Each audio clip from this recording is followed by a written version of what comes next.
Something is deeply wrong. You can feel it. So what has happened to us? And what should we do about it? Join the Finding Gnosis show. It's an open panel for people trying to figure out what's really going on in this strange existence, and what we should be doing while we're here. Join us as we all find Gnosis together. Gnosis is knowledge. We need to find out what's going on. We need to find out what we should be doing. Chat soon on the Finding Gnosis show. Disclaimer. This show is for discussion and entertainment purposes only. The Finding Gnosis show is a platform for open discussion, exploration, and opinion sharing. The views expressed by hosts, guests, and participants are personal opinions and do not constitute professional, medical, legal, or financial advice. All topics discussed are only intended to spark curiosity, entertain, and encourage independent thought. If any subject interests you, we strongly advise conducting your own thorough research using reliable and professional sources. Critical thinking and due diligence is key. Stay curious, stay informed, be well, be lucky, and don't be an arsehole.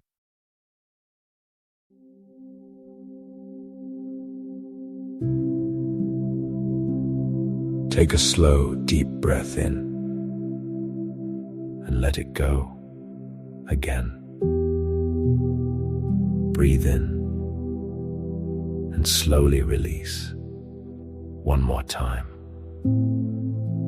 Breathe in deeply and let everything go as you exhale what is. Let your body settle even more. Let your shoulders drop a little further. Let your jaw soften completely. Let your hands rest wherever they are. Let your feet be fully supported by whatever is beneath them. There is nothing you need to do right now, except be here, what is. From this quiet place, gently turn your attention inward and ask a very simple question. What is? Just that. What is?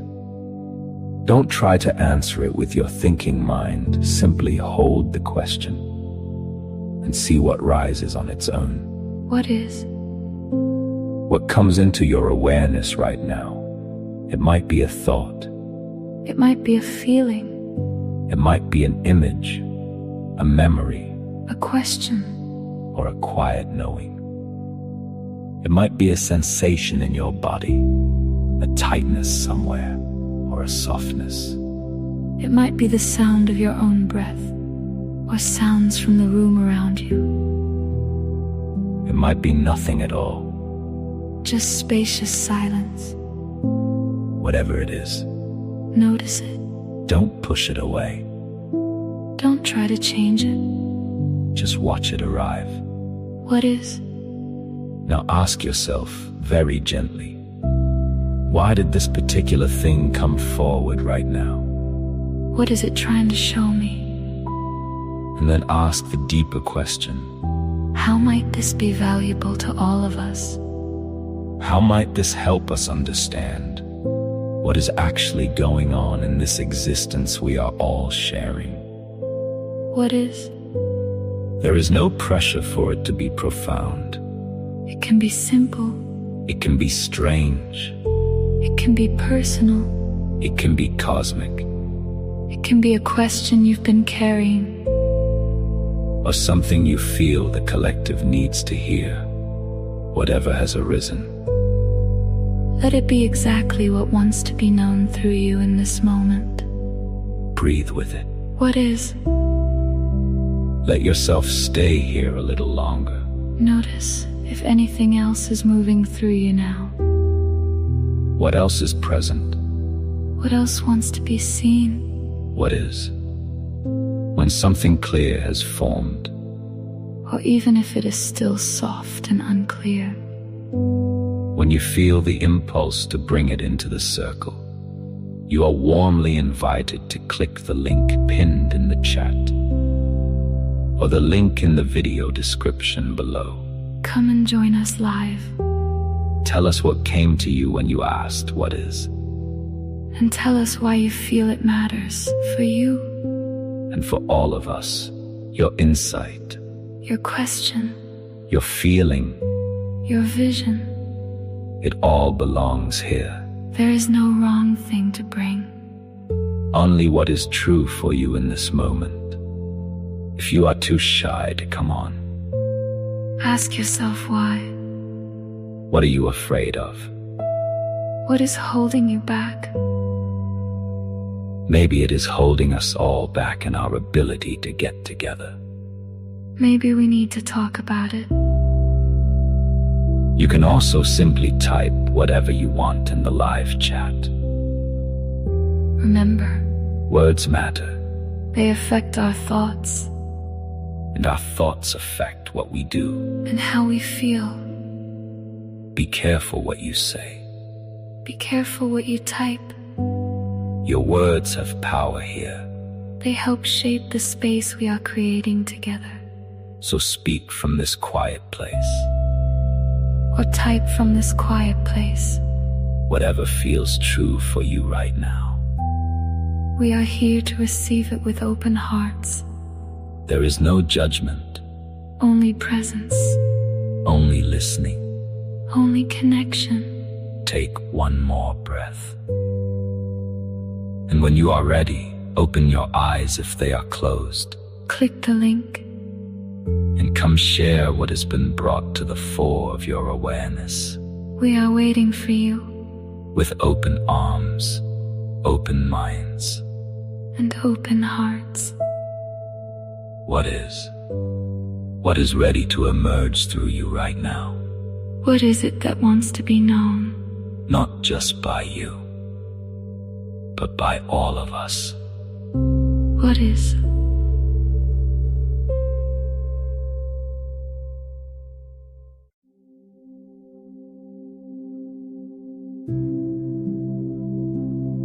Take a slow, deep breath in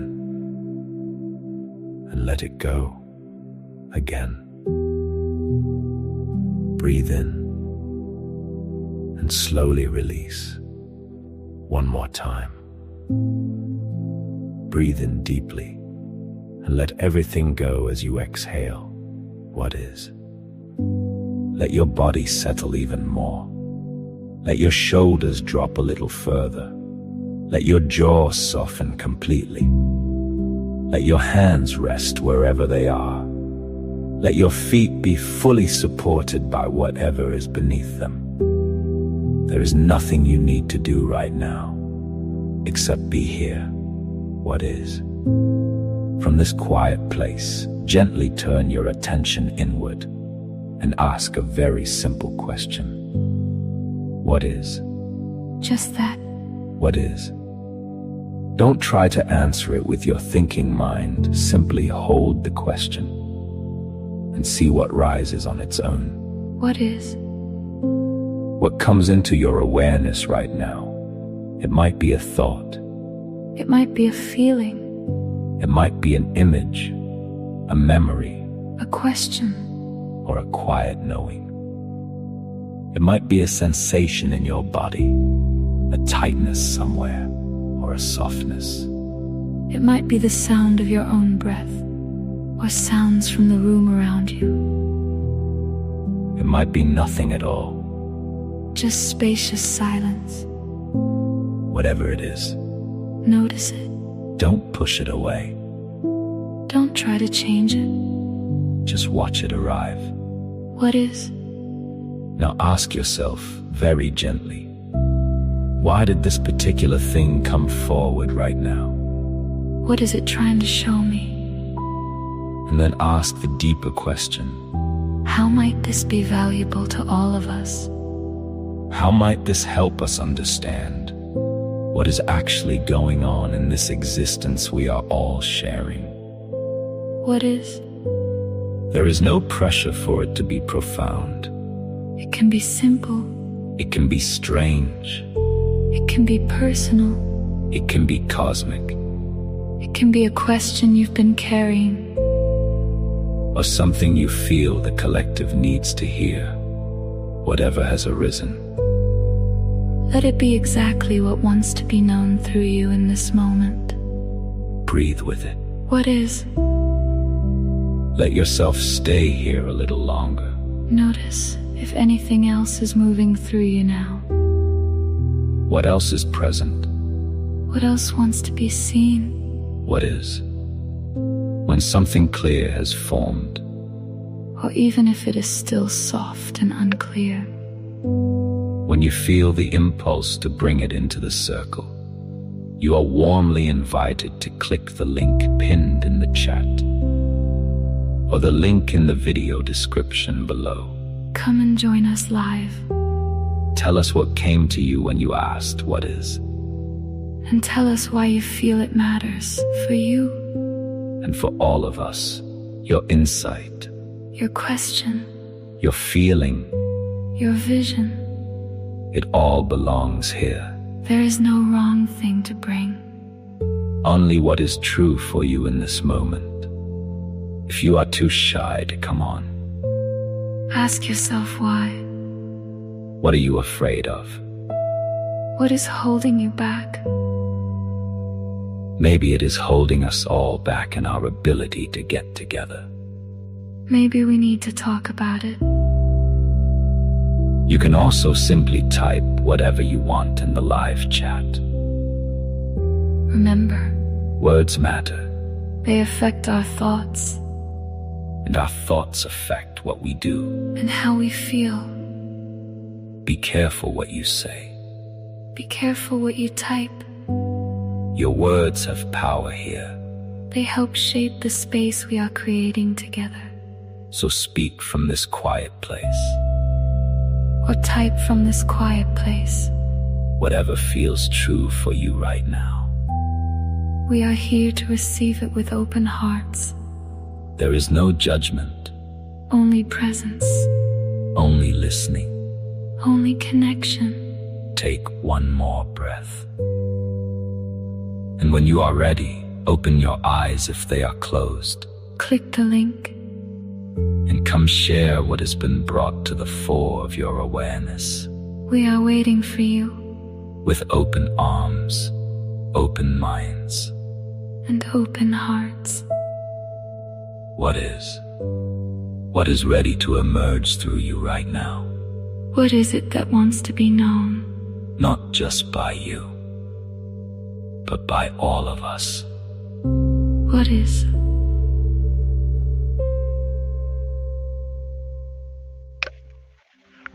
Hello, everybody. Welcome to another Finding Gnosis here. Live. We're doing it live on the internet. I do hope you are exceedingly well. We are continuing our journey, our efforts individually and collectively here, trying to find out what is going on and what it is we should be doing in this strange existence that we are all apparently sharing. Trying to find Gnosis. Gnosis means knowledge.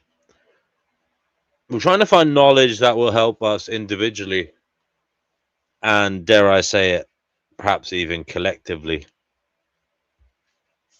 Perhaps we can find a spark of a speck of something that means something substantial, significant, that will help us as we traverse through this here life.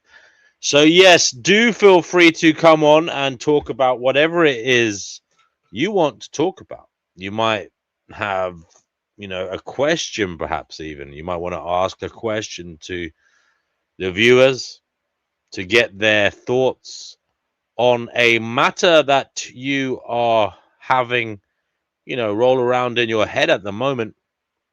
Perhaps you like to seek the wisdom of the masses. So yes, you can come on and ask a question. Or maybe you'd like to come on and tell us something. Tell us something you've thought of, something you feel may be important, a piece of the puzzle perhaps that you have found, that has given you perhaps hope, that has perhaps given you a semblance of meaning, something to reach for a target, a goal, something beneficial that you feel we could all also benefit from. Hello to Nameless to all. Good to see you. Do come on. Hello to Brojo. Hello to Andy. Great to see you, Andy. I do hope you can make it on here. Jesus Pantheon, aka Crazy Guru, says he will make an appearance later. He says he's sorting shit out in the background. Okay, well, we are awaiting somebody. And it could be you. It could be anybody. It could be you. Somebody who suddenly gets a pang to say something and they come on here and they share it with us to get the conversation going. The spark that sets the fire. Maybe you've read something lately and you've discovered something that you feel is, important to know, a fact. Maybe it's an opinion that you came across in your perusing of, the world of literature. Or maybe you were watching a documentary and you saw something that startled you. And maybe you'd like to tell us why it startled you, why it had such an effect on your psyche. Maybe we can try and extract something from your feelings on the matter. Don't worry, there isn't anything too strange. There isn't anything too controversial. We're all adults. We can deal with you if you come on here and say something a little bit untoward.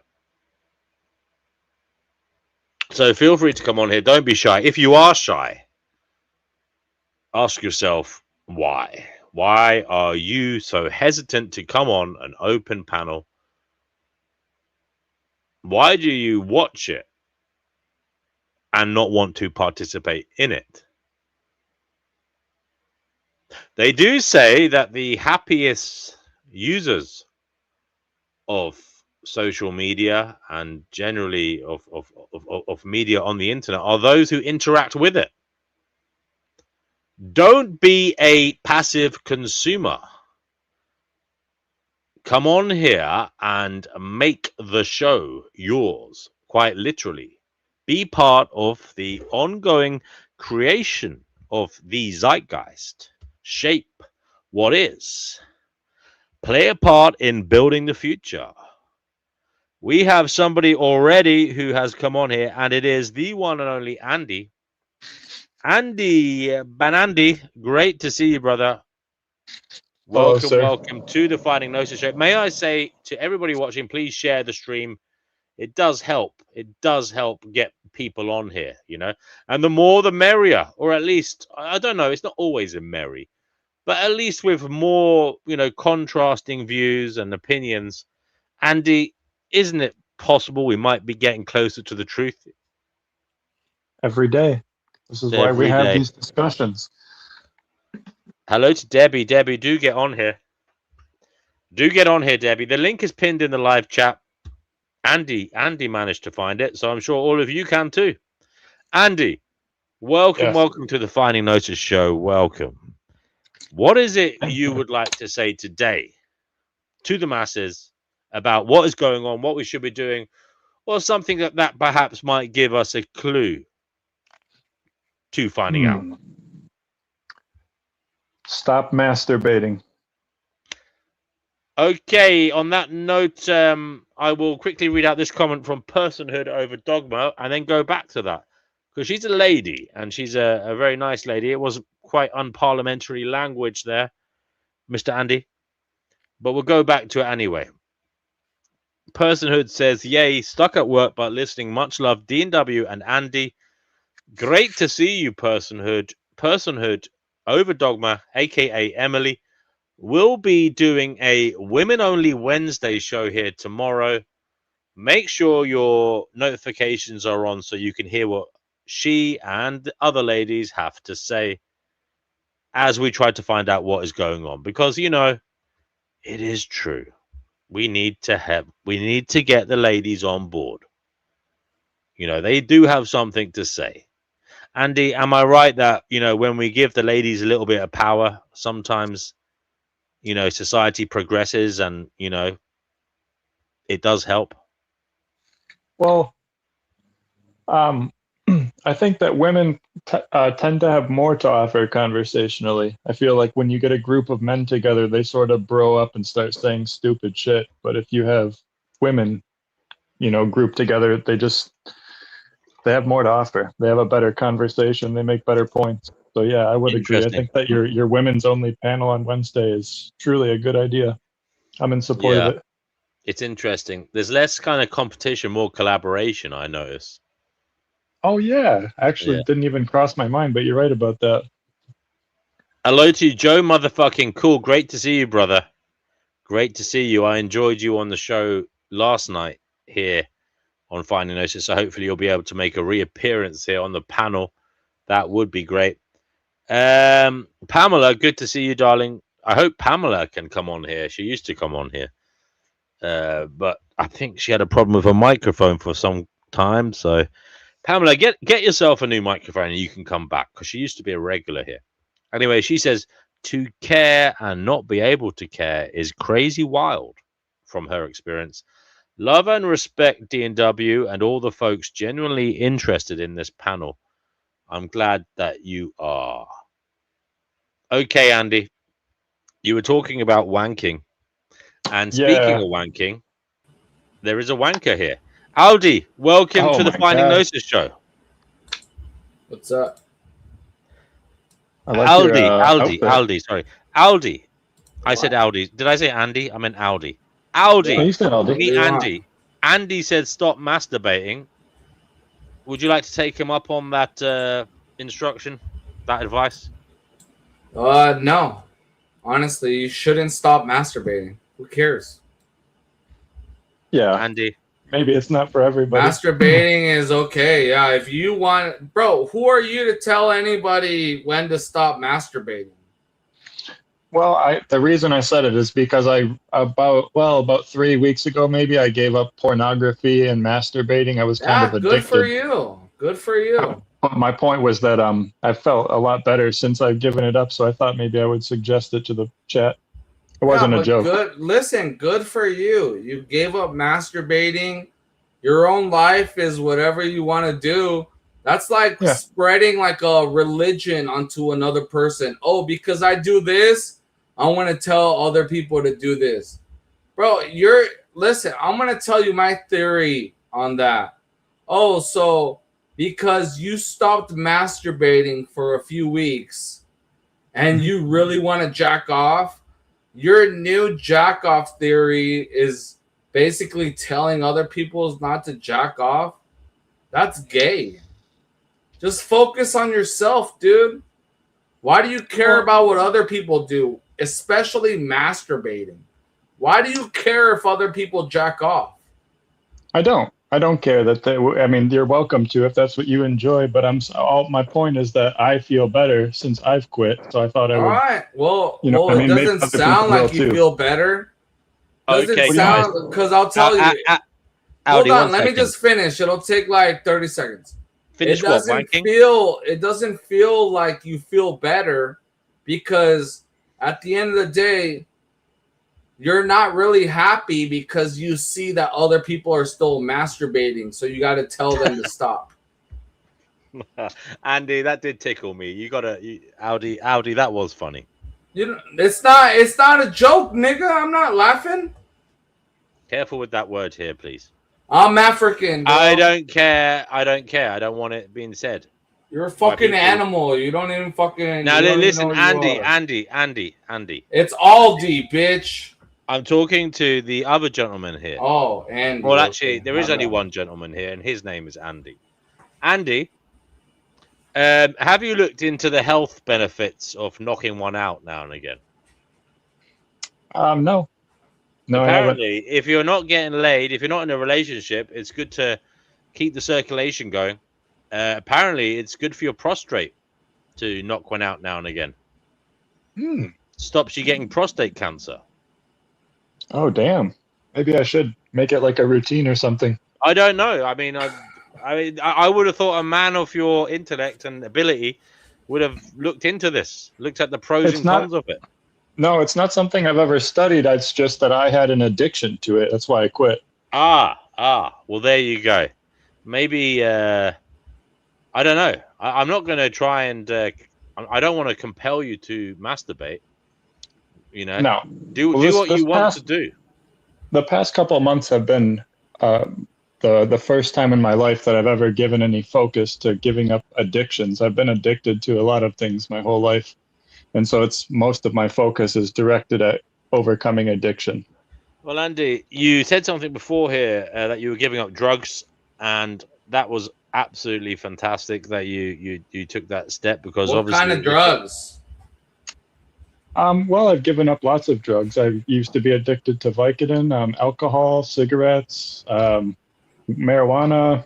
I consider pornography a drug, so all of those things I've given up cold turkey. Well, were you addicted to pornography, or were you addicted to jacking off? Both. I think that you were addicted to jacking off by doing drugs. So when you do drugs, that makes you want to jack off. You might be onto something, because you're like pornography. If you're watching tranny porn and you can't get off of normal porn, that's the addiction. That's when you come into pornography addiction. So did you like end up like not being able to get hard from like regular porn? Did you like end up tiptoeing in the tranny porn? And I'm not even like trolling or anything like that. I'm just that's okay. You can ask. My pornography was pretty basic and normal. It's just the frequency of how much I was watching. Yeah, so it wasn't porn that you were addicted to. It was the drugs that you were taking. It was the drugs that you were taking that made you want to watch porn. When I don't do drugs. I used to smoke weed, and I used to or I still drink a lot of beer. I'm an alcoholic. I stopped smoke, but whenever I used to smoke weed, it would get to the point where my tolerance was up. So like I would get high, watch porn, and jack off for a few hours, right? Mm-hmm. I'm sure you've done that too. Yeah. When I get no. drunk, I don't know. DNW. Why would you wank for 2 hours? Can't you just get out in a few minutes and get it over? Well, it's not really wanking. Why do you want to sit it's there like edging, playing with yourself for 2 hours as a man? It's edging. Who does that? Edging. You'd be surprised, DNW. It's fun. It's fun. It feels good. But listen, edging. I know people do edging to each other, but I'm sorry. Each other. Haven't you got something to do? Haven't you got something to do? No. Why do you want to sit there playing with your knob for 2 hours? I mean, come on. So you don't jack off? 2 hours is a long time. Yeah, but 2 hours is a long time. No. Look, Audi. I've been something of a wanker before, but I never, ever spent fucking 2 hours sitting there fucking pulling my fucking plum. It's just finding. It's literally about finding the right video to jack off to, and finally bust a nut. 2 hours. What is your record? Maybe it takes like 6 hours sometimes. Oh my god. Have you got one arm like a tree trunk or something at this stage? Bro, in all honesty, it's like what's the most times you've jacked off in one day? I would say for me, it's like over 20 times. Oh my god, that is crazy. I would maybe 5. You've never jacked off to the point where your dick is like raw and it hurts when you're jacking off. Yeah. Have you ever had sex when your dick? I have a fucking whole ass girlfriend. I'll spend the whole day jacking off, and then I'll fuck her when she comes over. Fuck it up. Fuck. Holy shit. That's a lot of times. That was a shocking number. So hold on a second. You are addicted to masturbation then, Aldi, as well? It's not addiction to masturbation. It's literally addiction. It's just the way you spend your weekends. on a Saturday you spend the whole day It's not really that either. It's pulling like, yourself off. I mean, that to me that is dysfunctional, Aldi. listen, Aldi, as that's a man, dysfunctional. You could be out there, you know, having fun with your girlfriend, coming back and making love with her after a nice date, but no, you're staying at home, pulling yourself off for 7 hours straight. well, me and my girl, we don't live together. We don't What are live you together. doing? You don't live So with it's her. like, it's just I'm because not I have. surprised if you're in the living room fucking. Bro, can you wanking let for me 7 talk? hours. It's because I have a lot of testosterone. So I understand you, like yeah, you probably don't like jacking off is because you don't have any testosterone. Well, you know what? You might have more testosterone than me now because you're younger than me. You know, it's a fact. You know, but Yeah, but still though. So well, hold on. Let me ask you this: when you were my age, right now I'm 31. Yeah. And I've been doing this since I was like 21 to like 31. When I was your age, I very rarely wanked at all. I had a girlfriend, and I was just putting it in her if I was horny. Yeah. When I was 21. The problem with you, Aldi, is your girlfriend lives far, far away. No, she comes over every night. She comes over every night. Okay. So why are you spending your day wanking instead of working? Well, I wank and then I go to work and I start my stream. I'm live right now. I have 3,000 views. Oh, I see. Your job is your streaming. Okay. Streaming, yeah. Right. Okay. Well, Aldi, if you ask me, and I don't mean to be no, you're fine. Ask me whatever. I don't get offended. I think you have a huge problem. I think your problem is bigger than what Andy's problem was. But the thing is, you're in denial, Aldi. Andy is clear-eyed. He saw the problem. He nipped it in the bud. You, on the other hand, have it firmly grasped in your hand and won't let go.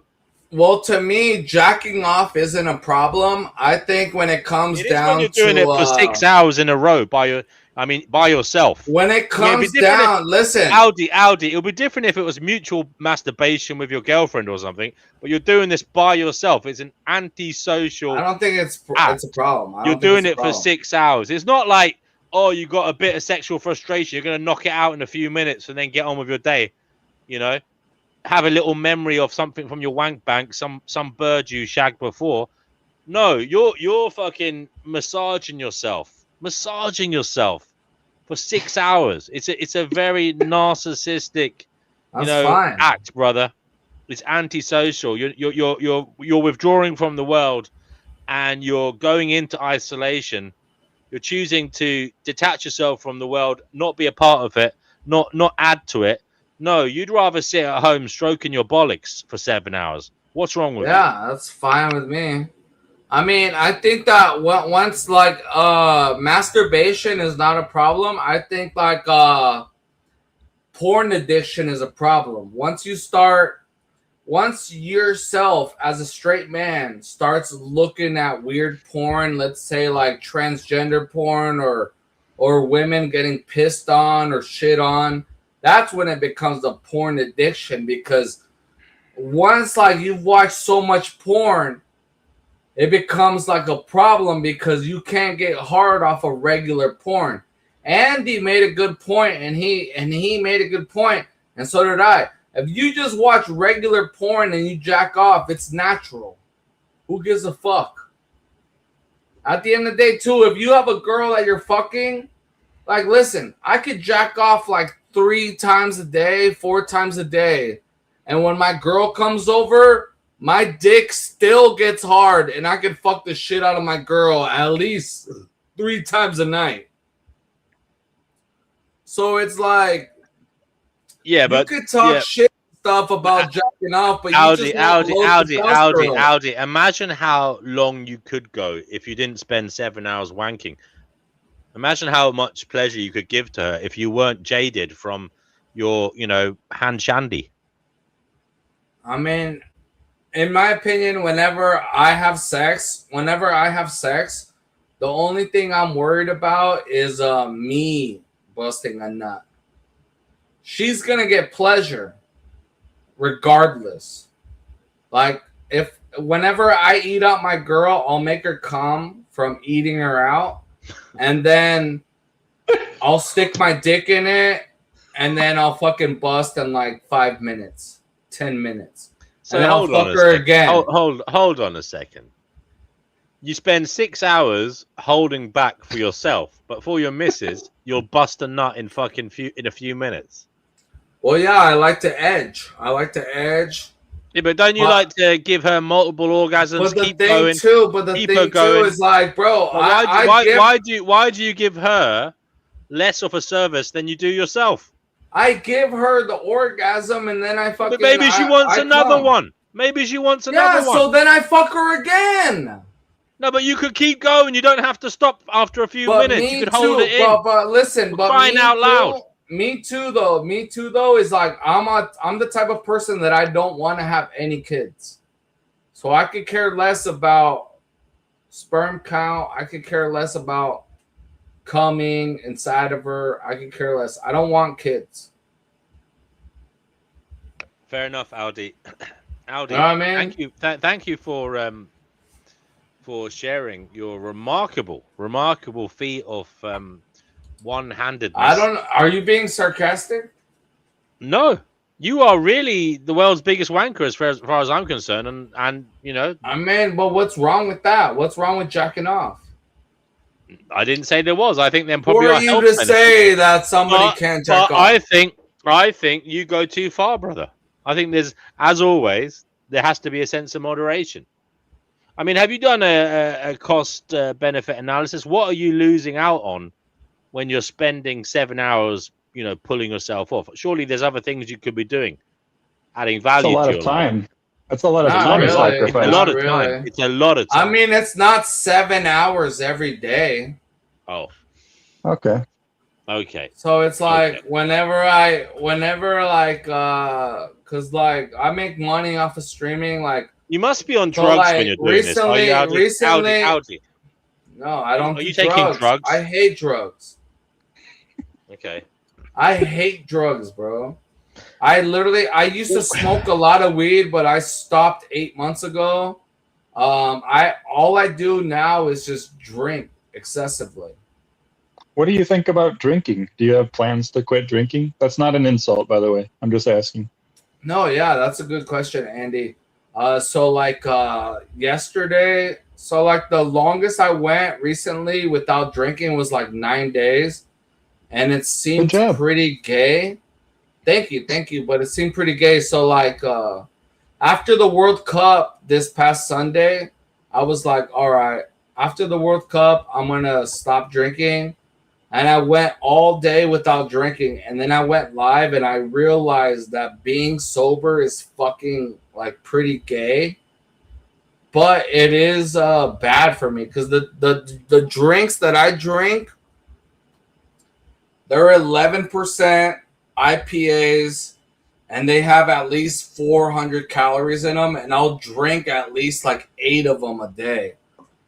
So, so it makes me like pretty fat. You know what I mean? But beer is different than liquor.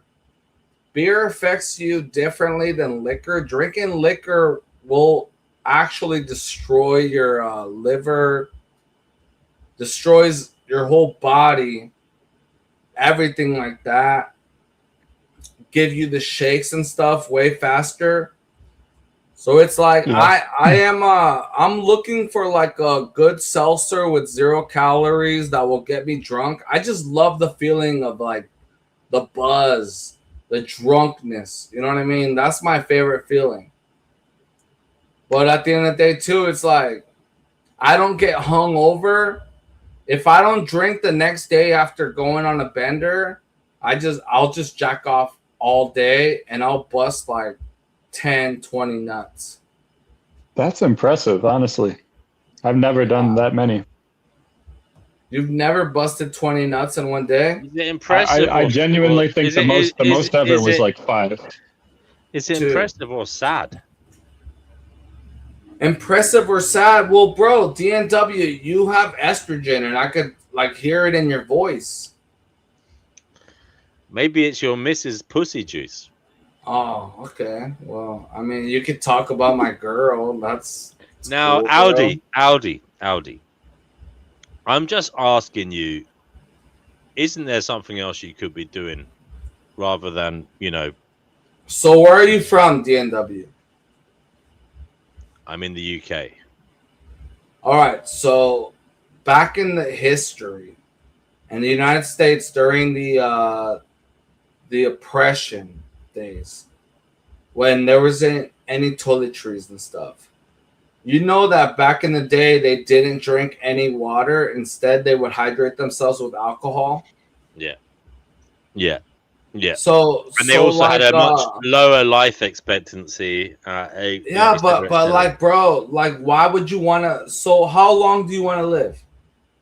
I don't know. I'm not too worried about that. But what I will say, Audi, is Crystal says you are wasting your life force, your chi energy, and Crystal maybe who? there is something... Crystal Marie?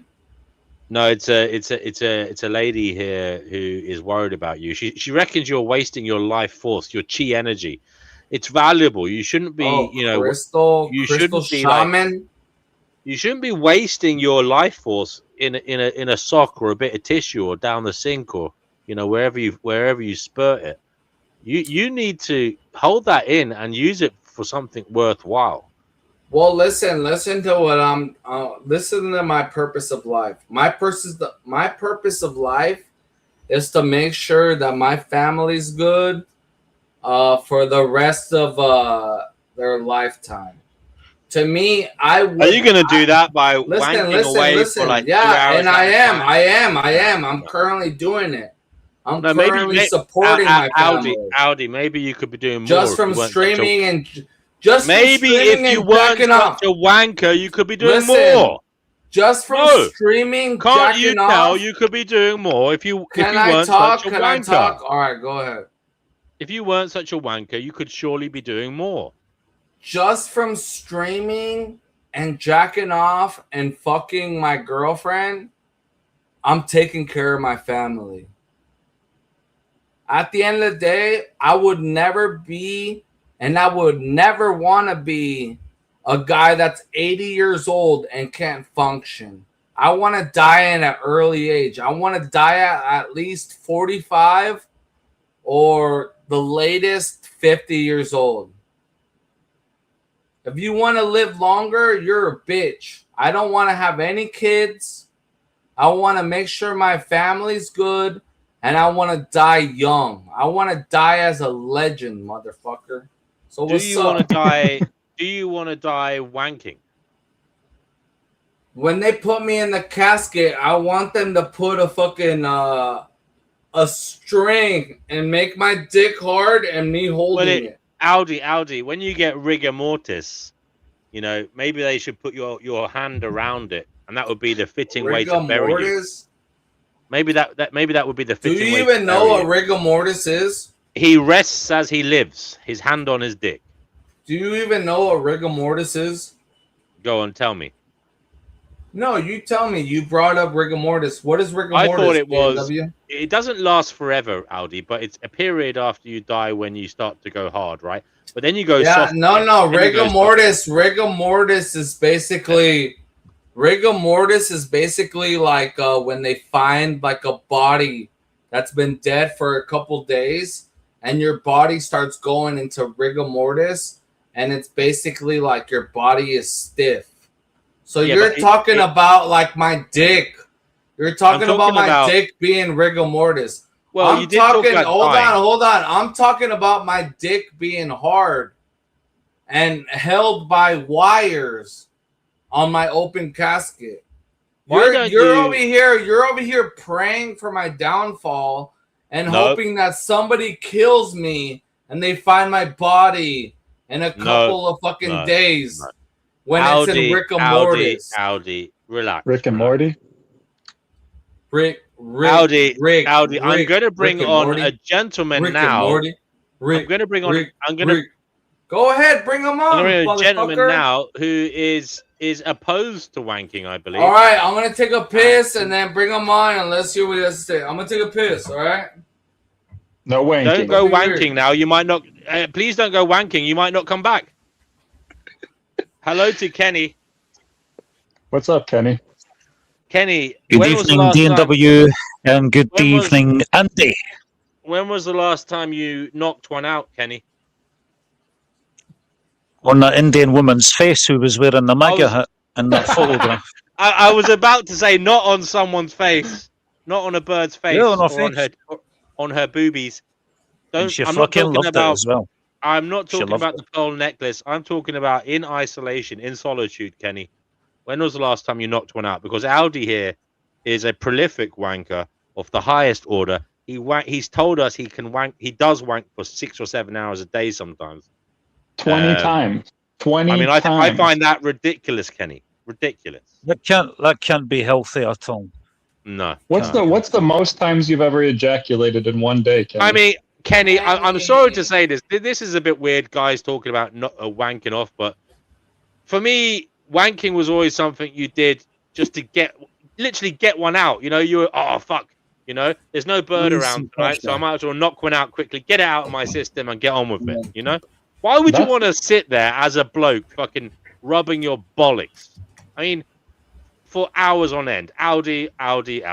You need to take a look at yourself. And I know you do that. You look at yourself in great detail, but I think you're looking at the wrong part of yourself. You're so focused on your penis.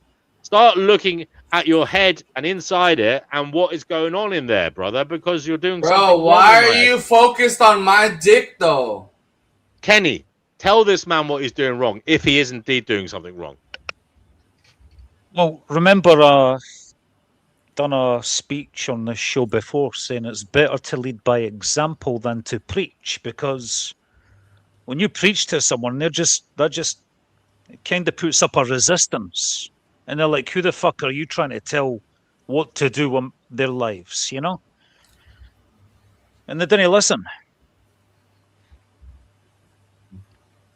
So you know what? You're probably right, Kenny. You're probably right. I'll just let people find it out for themselves. Find it for yourself. Thank you, Kenny. Thank you, Kenny. All right, who's next? It's the same, Owl, DNW. It's the same when I stopped next, drinking bitch? alcohol 16 years ago. You know, I never became this preacher. All right, but Kenny, how old are you? What was the question again? 45. Do you have a wife? What was the? He has other people's wives. Oh, you don't have a wife. So... Now, I'm afraid. Now, listen, Aldi. Traditional Rose says, why not just link up with a lady and have sex all day? Because he's got a girlfriend. He's got a girlfriend, Traditional Rose. He doesn't want to cheat on her, and she's not always available. That's what you're gonna say. My girl comes over every night. What do you mean? Okay. What do you think a side piece is for?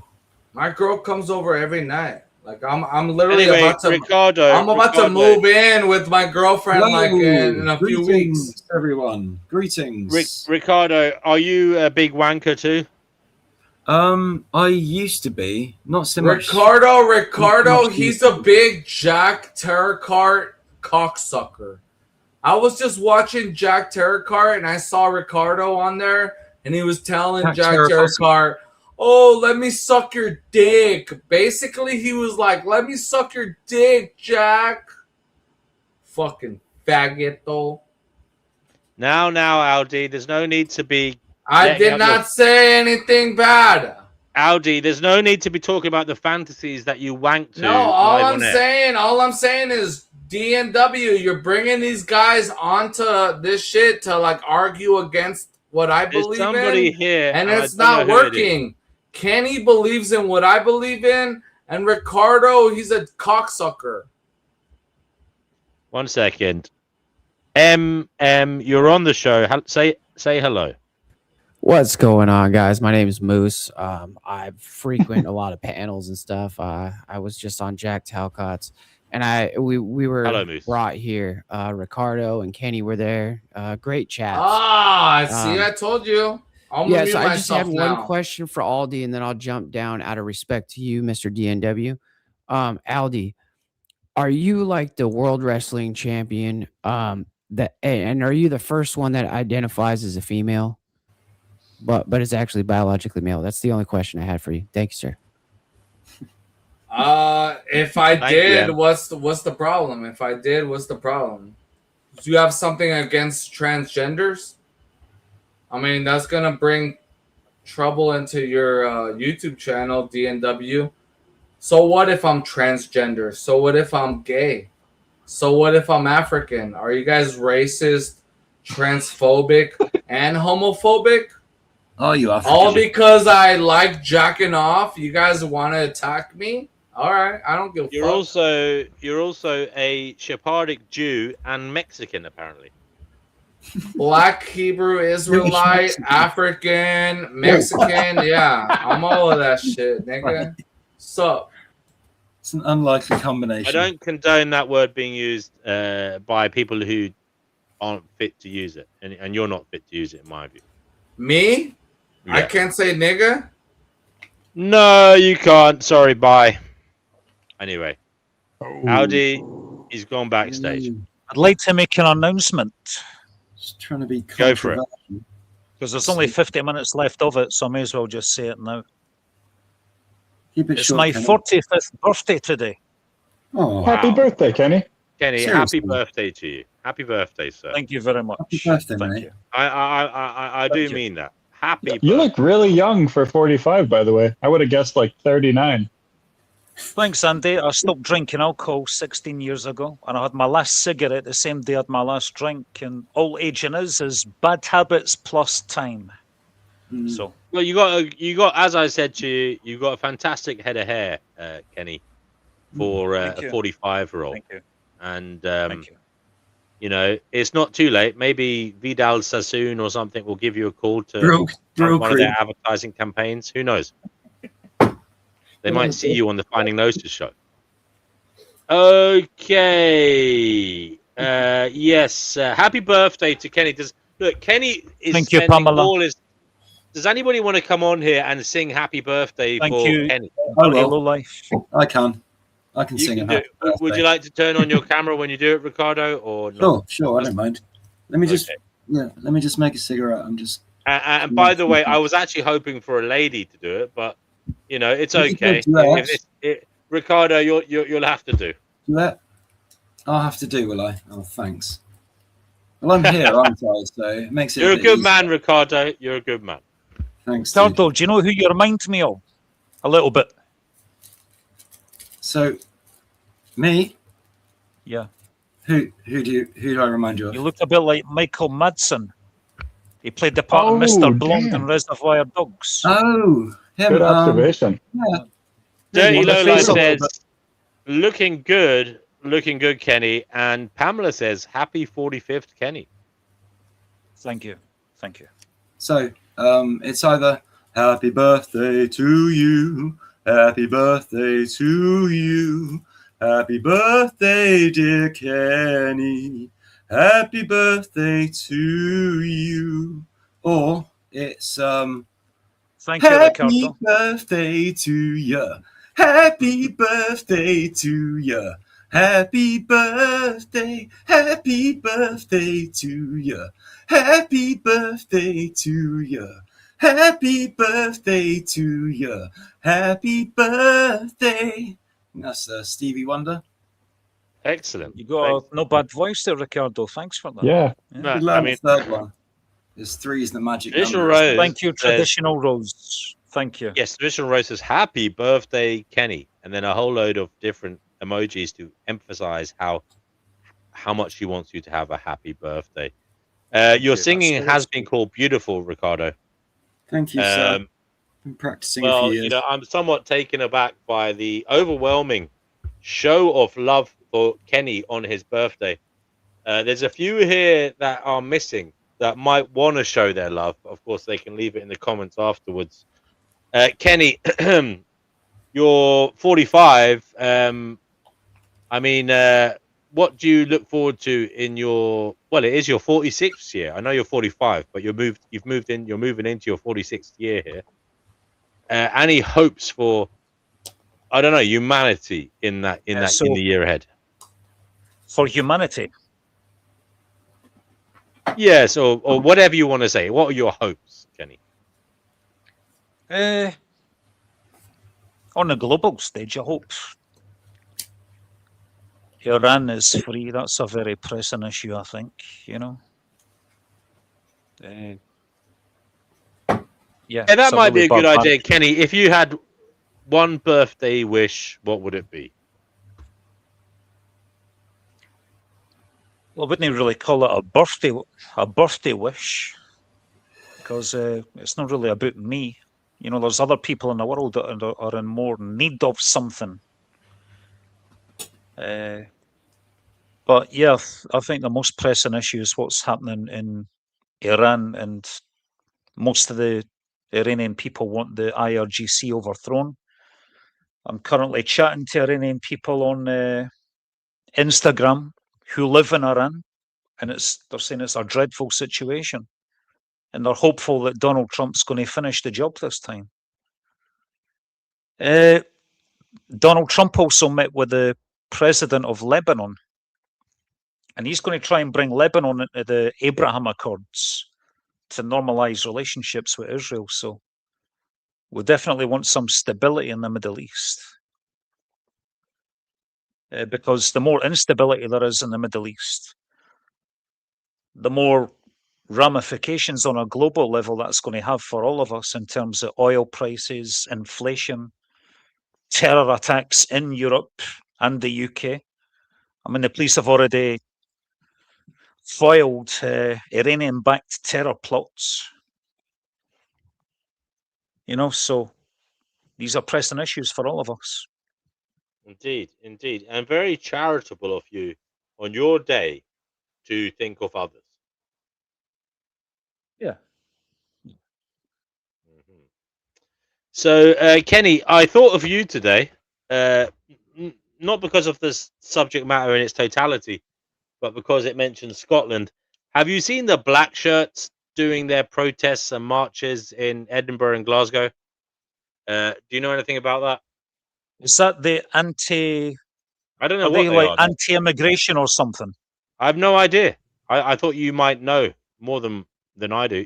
Apparently, they're I'll like have to fascists you or know something. Google exactly what you mean. Yeah, Black they're shirt. like these fascists that are appearing in Scotland in kind of uniform, and they're doing kind of synchronized walking around in groups wearing Right. black shirts. And people are saying there's some kind of new fascist group, and some people are extremely worried. I've seen clips of it, you know, and I think the word fascist is too easily thrown around these days. But you never know. This group that you're alluding to, they might be genuine fascists. If they're anti-blanket immigration, then they will be fascists.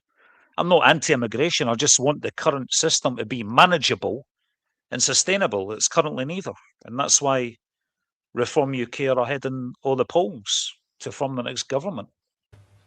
Kenny, there's a few people in the comments there who are saying they're the same age as you. I think one of them is Yolanda. I think she says she's the same age as you somewhere in the comments, if I remember rightly. Mhm. Yes, Yolanda. 45 was it, Kenny?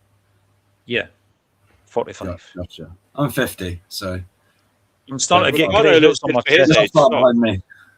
That's why I'm in a hurry to try and get a girlfriend. I want to hire a grey hair plucker, a woman that can pluck the grey hairs out my chest for me. You know, That'd be useful. Yeah. Well, good luck finding that. Well. Yeah. I'm just going to go to the fridge to get a can of Coke Zero. I'll be right back. Good man. Good man. Good man. I'm drinking. Pixel T was born in 1980. Tough. So that means she's coming up to 46 then, Pixel T, right? This year at some point. Maybe later in the year. Backwards and stuff. Hang on. Crystal says disgusting. I think she's referring to the Coke Zero. I'm drinking decaf. Okay, coffee. guys. Anybody else want to come on? Please do. Link is pinned in the live chat. Mr. Cool here, Ricardo. Welcome. Ricardo, you never got a chance to say something in relation to helping us find Gnosis. Is there anything you'd like to say that you think we should particularly pay attention to? Go ahead. Well, what was the subject tonight? Just general anything. I just think people need. I mean, I'm just speaking for myself. I needed to go deeper, and it took me a long time to realize all the answers I was looking for out in the world, you know, frantically searching and asking people and seeing signs and following, you know, finding new places. All that stuff's good. It's good to explore, but it's also really, really important to explore your inner sanctum as well, your inner world, the imagination. So yeah, that's to realize that all the answers I sought, they're all inside of me. All the wisdom, it's all there. You just need to uncover it and translate it, obviously, into your own language. But yeah, I don't need a Bible. I don't need a manual, handbook. Although some handbooks I've discovered, I found a few spiritual handbooks that have been quite useful, but they'll never be popular. They're very, very, you know, fringe. But yeah. Okay. Well, guys, we are waiting for someone else to join. I hope somebody will. But yeah, you look like you're about to read something, Kenny. Seeing as it's your birthday, we'll have to let you. Where's Noodles then? No idea. I'll be right back, guys. I'm going into listening mode for a few minutes. I'll be back though. But yeah, keep the conversation going.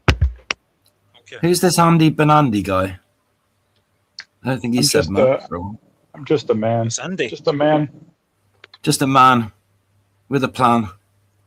Yep. Ricardo, what spiritual books do you have? I'll tell you one. It's quite an old one, and the guy who wrote it recently died a few years ago. But there's a guy called the Barefoot Doctor. He was an English guy. He moved to Ibiza, and because he loved Spain, the climate, I guess. And he wrote a book called. Let me just find it. It's based on Chinese Taoism. So that's what he was into. He'd been to China and studied with a few like masters and stuff. But yeah, he wrote this book when he was like 47. And it's called Handbook for the Urban Warrior, a spiritual survival guide. What for the urban warrior? Barefoot Doctor's Handbook for the Urban Warrior. Handbook, yeah. All right. Cool. A spiritual survival guide. And if you can get a copy of that. Read us some passages from it, please. I swear there's some flipping amazing stuff. Maybe start at the beginning.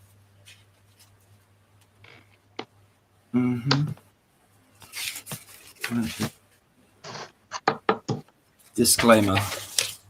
Okay, the disclaimer. Be warned, what follows is pure propaganda and the author a complete charlatan and fraud. The information, ideas and suggestions contained in this book are based on a system which is potentially subversive.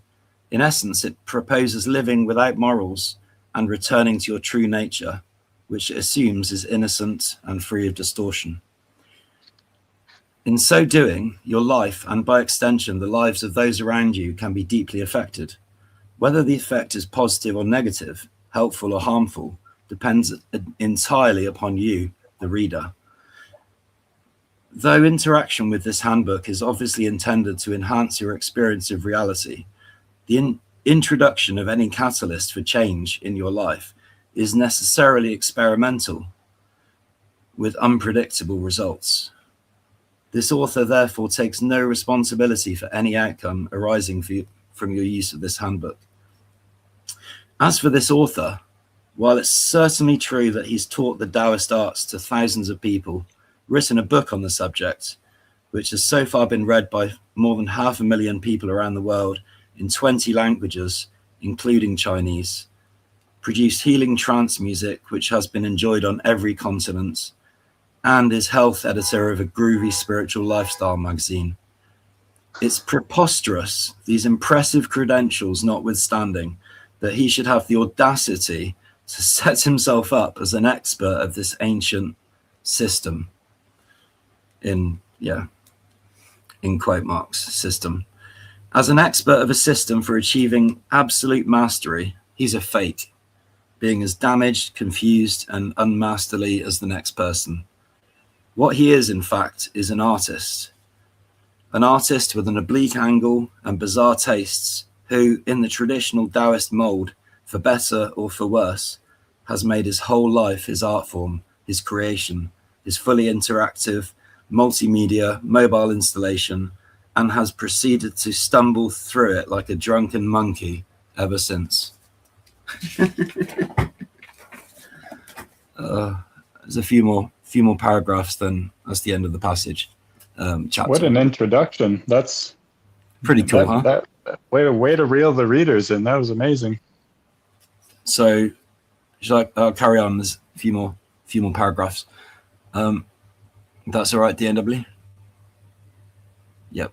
Do it. In fact, like any artist, he is no more than a mere interpreter, who having adopted the Taoist warrior tradition as his own, worked with it, played with it, danced with it, grabbed and grappled with it for 20 years, has emerged at this point in his travails and deeds of daring do, with one of those humble but proud smiles on his face, and this book in his hand, proclaiming, "I have this." Yes. This handbook represents the author's impression so far of an ancient system which, though Chinese in origin, is universal in its application, and which he now desires for both altruistic and self-seeking reasons to share with you, the reader. So now you know. Suspend your judgment and read on at your own risk. There you go. It's just the intro. Yeah, it's pretty. What's the name of this again? I want to get it. Yeah, it's called Barefoot Doctor's Handbook for the Urban Warrior. The spiritual. What was that first? What was the first word? Barefoot. Oh, barefoot. Barefoot Doctor. He was his real name is Stephen Russell. He's probably on Wikipedia. You can look. Could you repeat the title one more time? Barefoot what? Barefoot Doctor.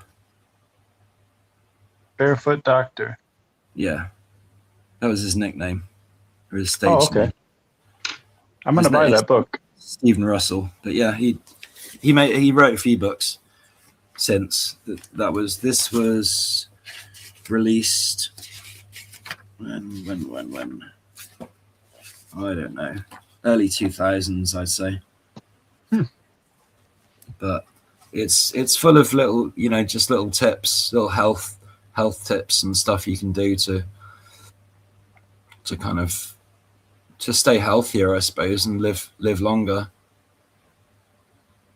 Because that's what I think that's what the Chinese or the Taoists were after, was immortality. But they believed in it, at least. How far it went, I don't know. When I read the books I like to read are more like philosophy and self-discipline, rather than like spirituality. But I suppose, philosophy and spirituality overlap and intertwine with each other. And my favourite philosophy is Stoicism. They can do. I've recommended this book a few times on here, The Daily Stoic. Oh, yeah. 366 meditations on wisdom, perseverance, and the art of living. So I'm going to randomly, if somebody picks out a number between 1 and 366, I'll randomly read out a page. 47. 47, okay. Good number.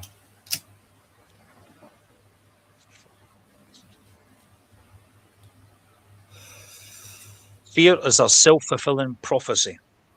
Many are harmed by fear itself, and many may have come to their fate while dreading fate. Seneca, Oedipus 992. Only the paranoid survive. Andy Grove, a former CEO of Intel, famously said, "It might be true, but we also know that the paranoid often destroy themselves quicker and more spectacularly than any enemy. Seneca, with his access and insight into the most powerful elite in Rome, would have seen this dynamic play out quite vividly. Nero, the student whose excesses Seneca tried to curb, killed not only his own mother and wife, but eventually turned on Seneca, his mentor, too. The combination of power, fear, and mania can be deadly. The leader, convinced that he might be betrayed, acts first, then betrays others first. Afraid that he's not well liked, he works so hard to get others to like him that it has the opposite effect. Convinced of mismanagement, he micromanages and becomes the source of the mismanagement. And on and on. The things we fear or dread, we blindly inflict on ourselves. The next time you're afraid of some supposedly disastrous outcome, remember that if you don't control your impulses, if you lose your self-control, you may be the very source of the disaster you so fear. It has happened to smarter and more powerful and more successful people. It can happen to us too. Wow, I can't believe that was at random. That was awesome. I want that book as well, Kenny. Can you give me the title for that? The Daily Stoic, 366 Meditations on Wisdom, Perseverance, and the Art of Living. Daily Stoic 366. I should be able to find it with that. That's awesome. That's really surprising that was just off of a random number. It makes me feel like the whole book is probably going to be that good. Oh, it's a great book. It really is. I've finished it, but I'm going to keep it for points of reference. And the next book that I'm reading is called The Subtle Art of Not Giving a Fuck, I think. Yeah. I've heard of that one. Yeah. Sounds quite appealing. Yeah. I've given a fuck about too much for too long. Yeah, that one's not really got me anywhere. That's good advice. Give us some of that. Dive into this shit. Let's go. All right. Let's do a deep dive. Okay, so I'm going to jump to chapter 2 called Happiness is a Problem on page 28. About 2,500 years ago, in the Himalayan foothills of present-day Nepal, there lived a great palace, a king who was going to have a son. For this son, the king had a particularly grand idea. He would make the child's life perfect. The child would never know a moment of suffering. Every need, every desire would be accounted for at all times. The king built high walls around the palace that prevented the prince from knowing the outside world. He spoiled the child, lavished him with food and gifts, surrounding him with servants who catered to his every whim. And just as planned, the child grew up ignorant of the routine cruelties of human existence. All of the prince's childhood went on like this, but despite the endless luxury, opulence, the prince had become kind of pissed off young man. Soon every experience felt empty and valueless. The problem was, no matter what his father gave him, it never seemed enough, never meant anything. So one night the prince snuck out of the palace to see what was beyond its walls. He had a servant drive him through the local village, and what he saw horrified him. For the first time in his life, the prince saw human suffering. He saw sick people, old people, homeless people, people in pain, even people dying. The prince returned to the palace and found himself in a sort of existential crisis. Not knowing how to possess what he'd seen, he got all emo about everything and complained a lot. And as this is so typical of young men, the prince ended up blaming his father for the very things his father had tried to do for him. It was the riches the prince thought he had made him so miserable that he had made life seem so meaningless. He decided to run away. But the prince was more like his father than he knew. He had grand ideas too. He wouldn't just run away, he would give up his royalty, his family, and all of his possessions and live in the streets, sleeping in dirt like an animal. There he would starve himself, torture himself, and beg for scraps of food from strangers for the rest of his life. The next night, the prince snuck out of the palace again, this time never to return. For years he lived as a bum, a discarded and forgotten remnant of society, the dog shit caked to the bottom of the social totem pole. And as planned, the prince suffered greatly. He suffered through disease, hunger, pain, loneliness, and decay. He confronted the brink of death itself, often limited to eating a single nut each day. A few years went by, then a few more, and then nothing happened. The prince began to notice that this life of suffering wasn't all that it was cracked up to be. It wasn't bringing him the insight he had desired. It wasn't revealing any deeper mystery of the world or its ultimate purpose. In fact, the prince came to know what the rest of us have always kind of known, that suffering totally sucks. And it's not necessarily that meaningful either. As with being rich, there is no value in suffering when it's done without purpose. As soon as the prince came to the conclusion that his grand idea, like his father's, was in fact a fucking terrible idea, and he should probably go and do something else instead, totally confused, the prince cleaned himself up and went and found a big tree near a river. He decided that he would sit under that tree, not get up until he came up with another grand idea. As the legend goes, the confused prince sat under the tree for 49 days. We won't delve into the biological viability of sitting under the same spot for 49 days, but let's just say that in that time the prince came to a number of profound realizations. One of those realizations was this, that life itself is a form of suffering. The rich suffer because of their riches. The poor suffer because of their poverty. People without a family suffer because they have no family. People with a family suffer because of their family. People who pursue worldly pleasures suffer because they're worldly pleasures. People who abstain from worldly pleasures suffer because of their abstention. There isn't to say that all suffering is equal. Some suffering is certainly more painful than other suffering, but we all must suffer nonetheless. Years later, the prince would build his own philosophy and share it with the world. And this would be its first and central tenet, that pain and loss are inevitable, and we should let go of trying to resist them. The prince would later become known as the Buddha. And in case you haven't heard of him, he was kind of a big deal. There is a premise that underlies a lot of our assumptions and beliefs.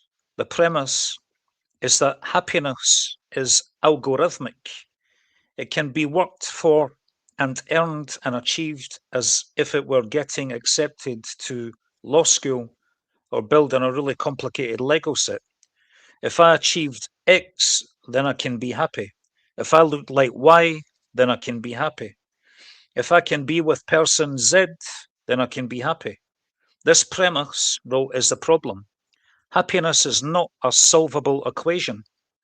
Dissatisfaction and unease are inherent parts of human nature, and as we shall see, necessary components to creating consistent happiness. The Buddha argued for this from a theological and philosophical perspective. I will make the same argument in this chapter, but I will make it from a biological perspective with pandas. And then it goes on to the next part of the Yeah, so that's the subtle art of not giving a fuck. That was very good, Kenny. Thanks for reading that. I know that's an international bestseller. I never read that one, but yeah, you mentioned it before. That was good. That was good. My jaw dropped when you said the Buddha. I was really unexpected. I was surprised at that as well, actually. Yeah. So yeah, we're having a chillaxed stream today. Grazy said he was going to come on, but there's no sign of him. I don't know what happened there. Anybody else want to come on? That sexy train spotting tune on. What tune are you talking about, Pamela? He wimps out, is what happened. Grazy wimped out. But he'll I be think back. Pamela is enamored with you too, Kenny. And she's in London, isn't she? Yes. Pamela, we can meet up for a coffee. I know where she is. In London. Ian on Instagram, Kenny Given. She told me. And told me once. Follow my back. I'll follow you, and we can arrange a coffee if you want. Fucking Tinder, mate. No. Hold on. Kenny's trying to link up. Do you want, Say that again, Ricardo? Kenny. Let Kenny try and link up. Go ahead, Kenny. Forget it. It's your birthday. Go for it. Oh. No, just say to Pamela if she wants to have a chat with me. I'm on Instagram. Kenny Given. Yeah. Get your underwear, son. I think she's given up on relationships, though. But we'll see. She likes me too, though. Just as a friend, Pamela. No expectations, you know. We can walk along the South Bank and what's the Borough Market? Get some street food from Borough Market. Yeah. Nice.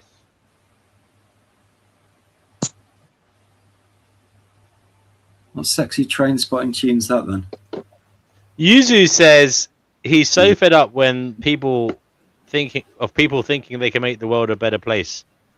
Don't get me wrong, don't do terrible things, but the foolish optimism rots his brain. What do you say to a young man like that, Kenny? Well, the first person I thought of when I read that is Jack Talcott, who his heart might be in the right place, but to me he's completely delusional. And he seems to attract a lot of minions that gather around his throne. Yeah, but I can see through it all, and that's why me and him always come to conflict. But was there a conflict on Jack's show today? It is what it is. Well, I read through a long tract, a psychological summary of somebody like Jack Talcott, you know, and his reaction was interesting to say the least. I thought that Ricardo, you were on the panel at the time I was reading it, were you know? Yeah. It was accurate. I found it really accurate. Where did you? Yeah, I seen you in the comment, Andy. I found it really accurate as well. I'm sorry, but it sounds like you're reading it from a script or like ChatGPT or something. Did AI create it? Oh, actually, if you want to laugh, Kenny, read Crazy Guru's character assassination of me. Let me ask Ricardo. I didn't get it. Ricardo, what does it matter whether I was reading it from a book, a magazine, or AI? What does that really matter? I don't felt it applied to Jack, and he was laughing through most of it as well. So no, I don't know. I didn't understand some of it as well. So you didn't have to. A lot of people did understand it. I remembered one phrase from it, which I'm still thinking about. Well, you only remembered one phrase that well. It was it really stood out to me because I don't get it. It was something about spiritual narcissism, right? Uh-huh. I was like, what is that? I thought one of the best points that it made was saying that people don't attack the ideas, but they attack the way that the idea was delivered. I see that all the time on that panel. So, Ricardo, the spiritual and ideological gaslighting. So this is where the narcissistic compassion and invoking God's name come into play as a rhetorical trump card.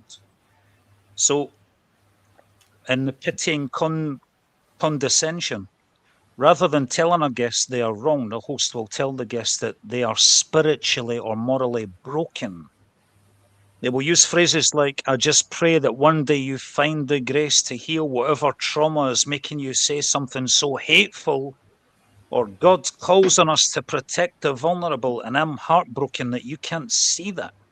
It sounds like This frames the is whole. that a direct, is that a direct quote from Jax? It sounds like it. It's a direct quote from what I was reading on Jack's channel. Oh, okay. Yeah. But who wrote it though? You didn't write it.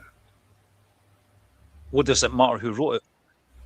Well, it does matter because they might be completely biased or prejudiced. No, all that really matters is if that resonates with people, and people find something in it, which they did. If like Andy thought it was really accurate, other people I spoke to thought it was really accurate, and yeah. No, I don't think it was. It was interesting, but I don't. You don't have to think it was. I think it. You're allowed to not think it. You're allowed to not think it was. Someone else, not Jack. So I've known him quite a long time, and you're entitled to believe that, but you seem very taken in by him. You're into spirituality and all this divinity. I've always been into spirituality kind of stuff long before I met Jack. I see right through that kind of stuff. It's too new agey for me. I'm more into the practical side of philosophy and whatnot, you know. But we're all different. We're not meant to be the same. Each to their own. Yeah. I think most of us can learn something from each other if we don't just start fighting and try and tear each other apart. Fighting. But yeah, you think I'm trying to fight with you, Ricardo? No, not you. No, I was talking generally. Right. No, we're not. You mean not fighting as in you want everyone to agree? No disagreements, right? No, not at all. Not at all, no. All right, that's good. That's good. But it's how you deal with these disagreements, isn't it? Some people just overreact instantly and they get like aggressive. me, for example. Violent. They get overreact instantly. And it's like, what? Like me, Ricardo, right? No, I wasn't thinking about you. You would have been right because I do overreact sometimes, but I didn't really give a fuck, to be honest. Well, at least you know that about yourself. Yeah. I'm not a people pleaser. You're self-aware enough. I just be myself. Yeah. But always give people a chance. No, I definitely like you a lot more than I don't like you. So the scales are like 75% in the positive and maybe 25% in the negative, but I'm still, figuring things out. The thing about me, Ricardo, is that I'm not a people pleaser and I don't see life as a popularity contest. You can probably tell from that in the comments section of DNW and Jack's show. I'm not one of these. I didn't say, hey, such and such, peace and blessings and love to you and hope you're well and all that. I just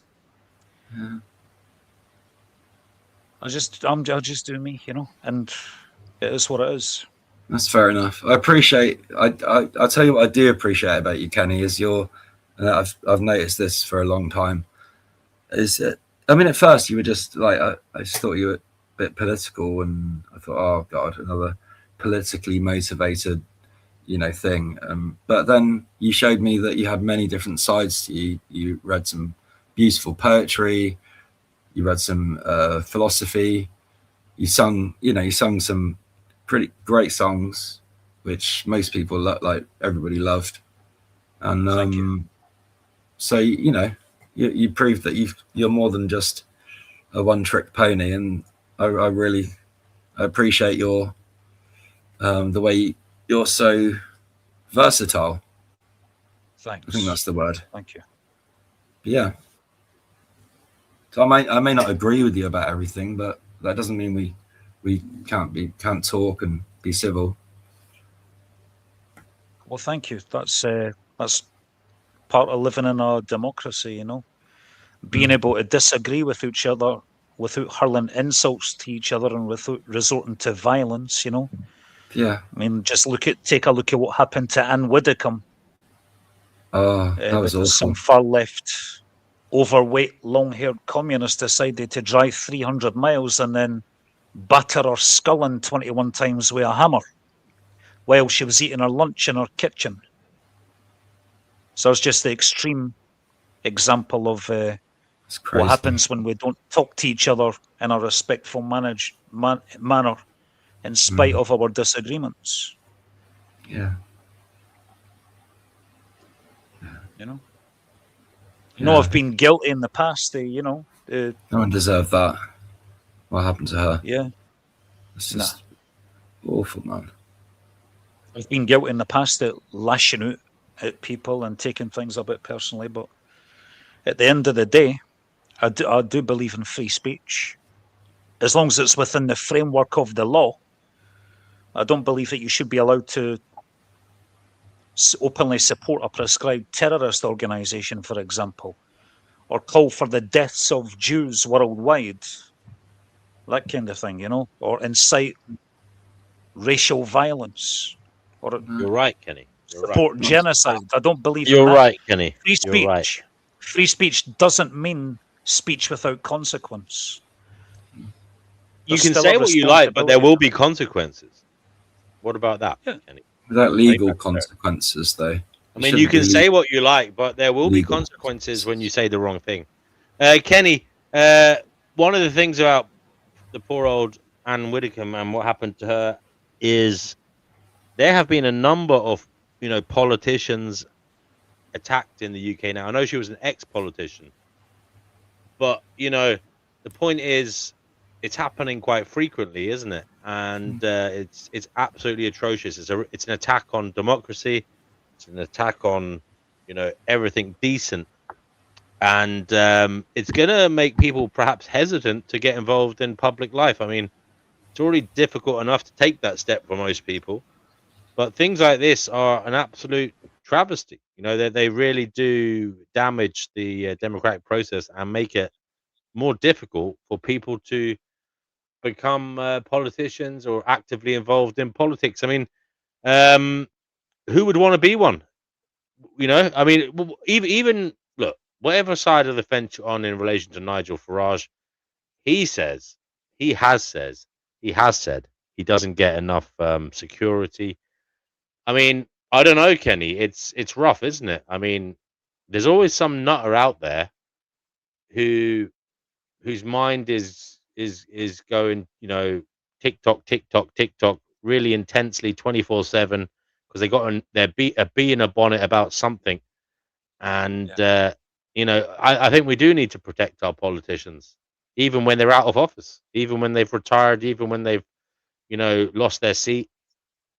Don't you think we need to do that now? It's very serious. Yes. So the Reform UK. She wasn't protected. They're now getting she was living 24-hour round the limit. Sorry, Ricardo, I started talking first. The Reform UK MPs are now getting 24-hour round the clock police protection since that happened. And the suspect who's in court this morning, charged with Anne Widdecombe's murder, he had newspaper clippings over the inside of his flat of Nigel Farage, Reform UK, and their immigration policies. So the first murder of a politician in this country that I can remember was Jo Cox on the other side of the political spectrum. She was killed by a far right winger guy who apparently screamed Britain first before did he shoot her with a shotgun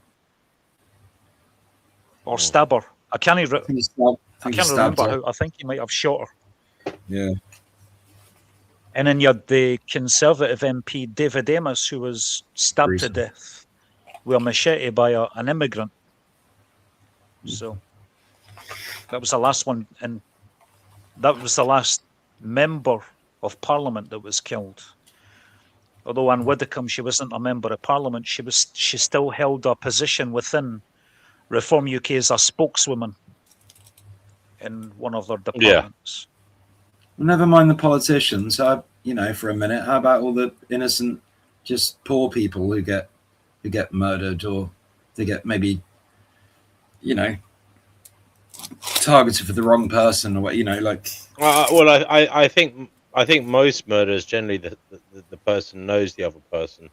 Could happen to anyone. I mean, there's gang crime, which is generally gangs on gangs killing each other. Well, other murders are generally someone knows. It's very rare you'll get someone killing a random person, isn't it?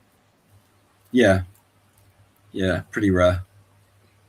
Doesn't mean all killings, make sense.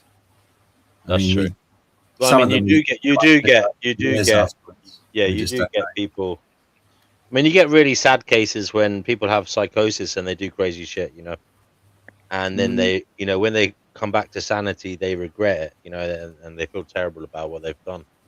I mean, yeah, there's a lot of tragedy around the place, surely. Nibbles made a good point in chat that I've actually suggested before. I don't know how right or wrong I am, but he suggested to get rid of rulers and that absence of political authority is what's needed. I kind of lean towards that sort of thinking. Yeah, we've had that discussion here before, Andy, but it's not workable. It's a romantic form of idealism, but it's not practical. It's not achievable. I think it's the same romantic form of idealism that led to Anne Widdecombe being killed as well. Yeah. We've had ardent anarchists here before, and they just I think they're living in La La Land. I'm not anarchy. That's not what I'm suggesting at all. Okay, go ahead then. I was just suggesting that because we elect these people, or at least you could call it election. We elect these people to make choices for us because there's no feasible way in the past for us to, tally up the votes of 300 million people in a country. But with today's technology, that's completely possible. So I don't see why we couldn't. I get what you're saying, Andy. But the difficult problem, people might not like this. But I actually believe sometimes leaders have to do things that aren't popular for the betterment of society and I mean I can't think of anything offhand. But I'm sure there are cases where a good leader has to do something he knows wouldn't get voted through, but it's for the betterment of society. Can any of you guys think of something like that? I can't think of something like that, but I can't help but wonder, do you not think that the masses as a whole would not just do that too? Would choose what's best for society? I'm not so sure about that, Andy. I'm not so sure about that. If you look, I mean, if you look at most people, they're not very clued up, are they? They don't spend a great deal of time. What about a voter qualification test? Like only those that pass a voter qualification test can vote. Yeah. So like an election, for example. Some kind of intelligence. Yeah. But Kenny, the other side to this, Andy, right? So Kenny, he's basically saying we should have this like app where you vote on everything all the time. But Andy, not many people have enough time to dedicate to really thinking about the issues at hand.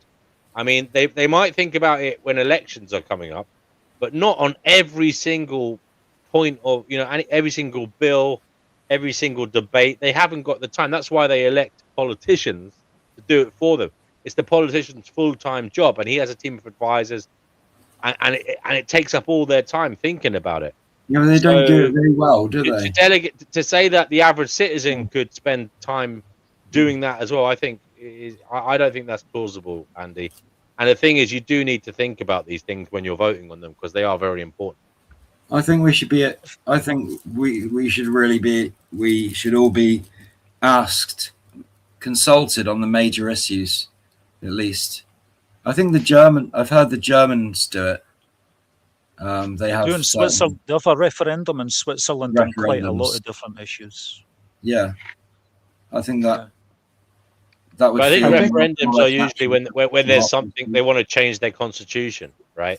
So they have a constitution and they want to change the wording in it or add something or take something out. So they have a referendum, So the people could feel more involved in the process. But what do you? Yeah, all right. But what do you think it's feasible to have the citizens of a country involved 24/7 in the political process, voting on an app at No, every not fucking not opportunity? People are 24/7. too busy getting on with their own lives, I think so Just, too. you know. but we're just voting for people. We're voting for personalities at the moment, and they all lie. They all promise things and then do the complete opposite often. Yeah. Or maybe instead of having Right, everyone honestly. voting on stuff, if we're going to have leaders, then take the money out of the equation like the ancient Greeks did. Yes. No money allowed. Yes. This is why I admire Nigel Farage so much. He was on LBC the talk radio channel, and he hosted it for one night, okay? And he challenged any caller to phone him up and tell him when he's ever told a lie, and none of them could. The ones that tried to, it turned out it was on inaccurate information that they were basing on their assumption that he had lied on. That's why I trust Nigel Farage so much. I've never actually known him to intentionally, willfully lie. He's maybe gotten something a little bit inaccurate and then corrected himself later. Like every good man does that. Every good person. If they make an assumption and somebody else fact checks them, say actually you are wrong here. This is the truth. I hold my hand up. I stand corrected. That's what Nigel Farage has always done. Do you think there's any such thing as an honest politician? I do, yeah. Can you give me an example of one? I just did. What about a system, guys, where you have an election for like a prime minister or a president, and then the people, he has a direction or a view for the country, but all his at every step it's voted for in Parliament as to whether to accept his proposals, but it's not politicians doing the voting, it's citizens. And so what you have is every year, I was going to say every 6 months, but every year randomly in a lottery people are picked to be in the Parliament randomly as citizens. Like you get called for jury service. Yeah. So then like the whole a people's house assembly type thing. Yeah, so the whole house will be full of say 1,000 people. National duty. And they vote on whatever the prime minister is saying needs to be done next. And then they also get to do it in private, so nobody knows what they voted.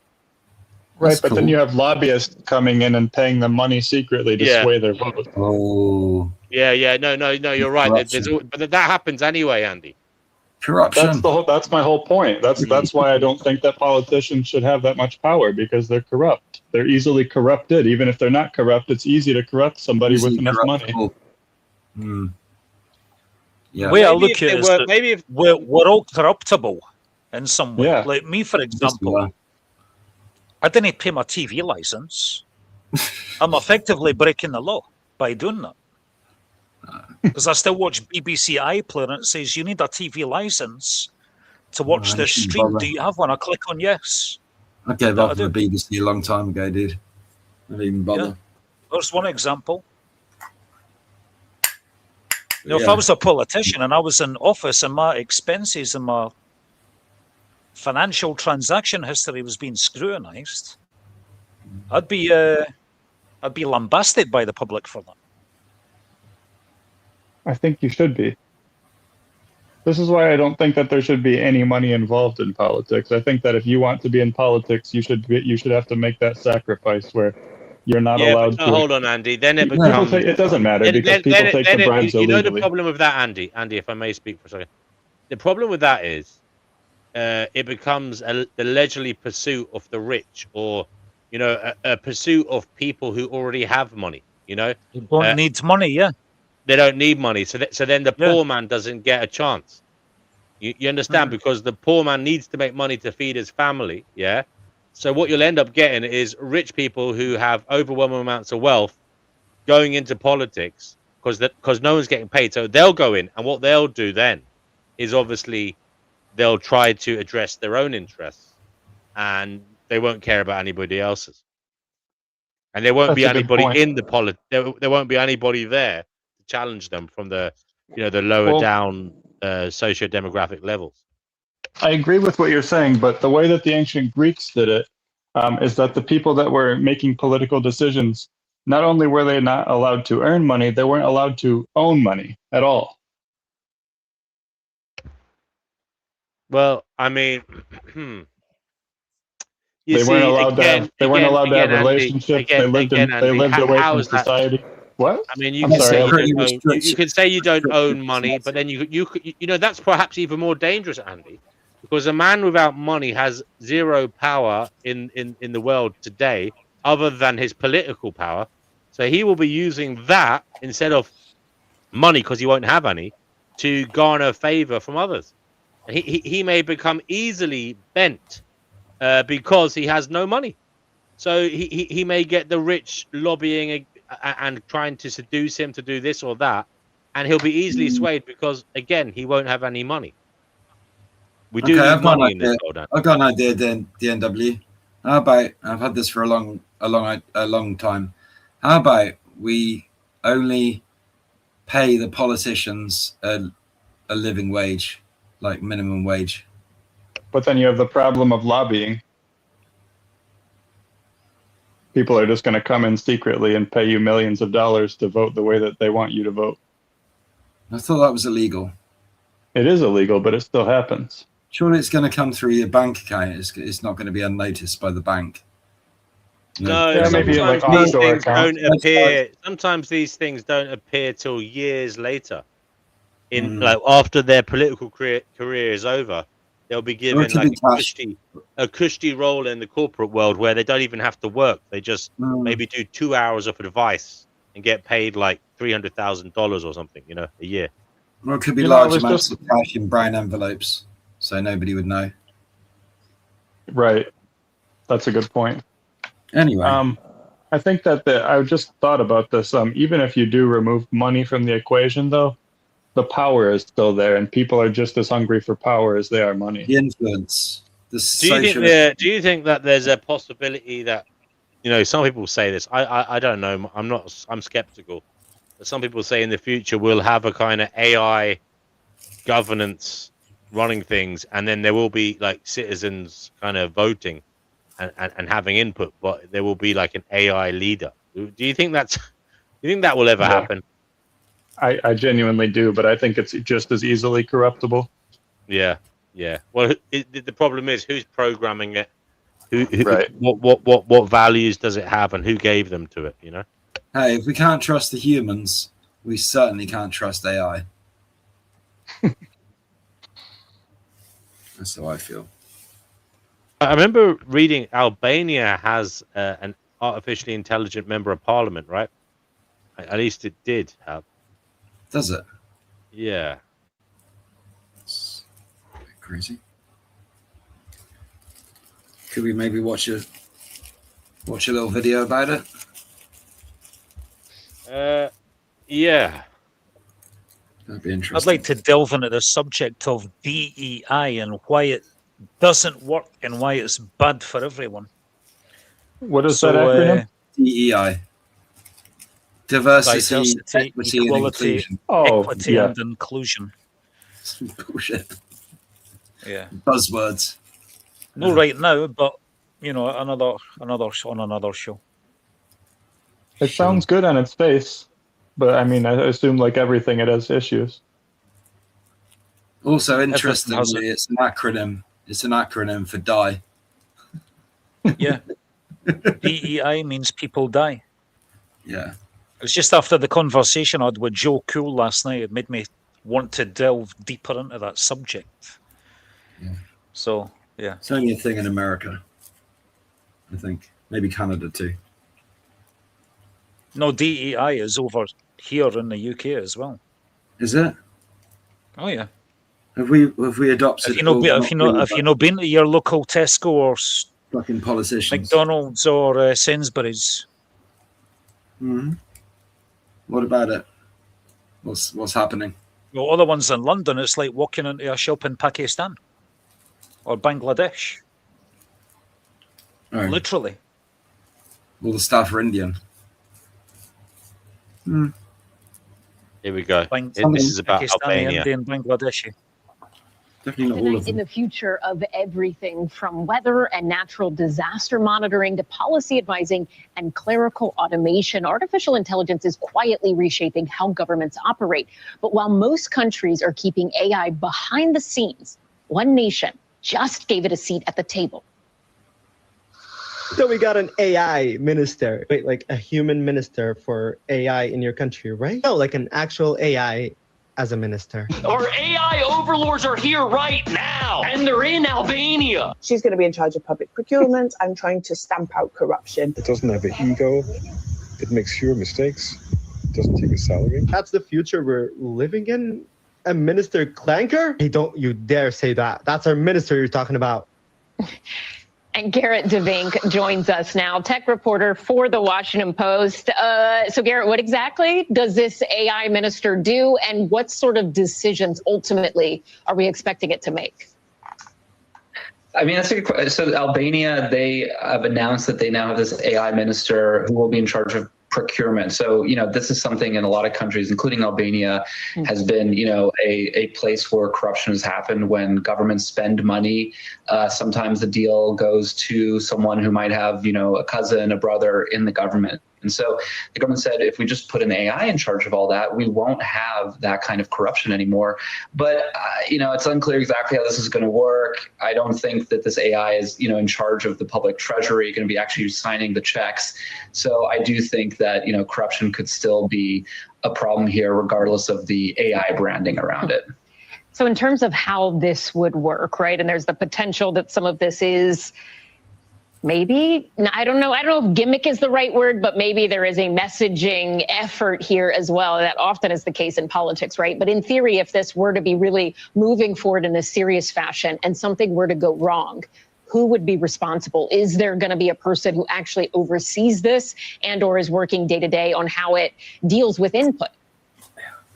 Yeah, I mean, I would hope that the people of Albania would hold their human politicians responsible for anything that goes wrong. I do think there's a really interesting question here, which is, can we use technology more and more in government to kind of make things go faster and to be more fair? And people have been making this argument for a long time that if you sort of set up technical systems that can evaluate things that, maybe are transparent, that are sort of arm's length from actual people doing that evaluation, doing that decision making, then that kind of, holds out this hope of, maybe a more technocratic, fair form of government. But of course, the devil is sort of in the details. And I don't necessarily think.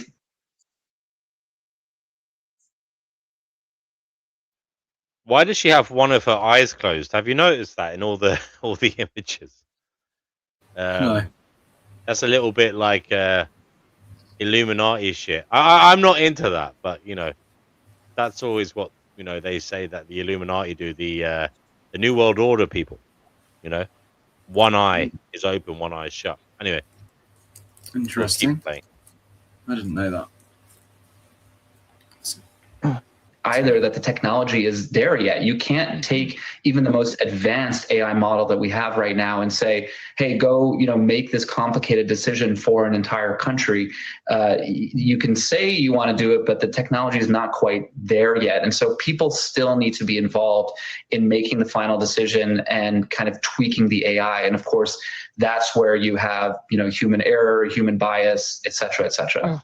It is fascinating stuff, and certainly something a lot of us will be watching. Garrett DeVink, Washington Post tech reporter, thank you so much. We appreciate it. It sounds like it's destined for failure on its face, but just the fact that it's happening, I think, speaks volumes about how bad things are. Yeah. Well, you see, in one way, that's the overt form of AI governing us.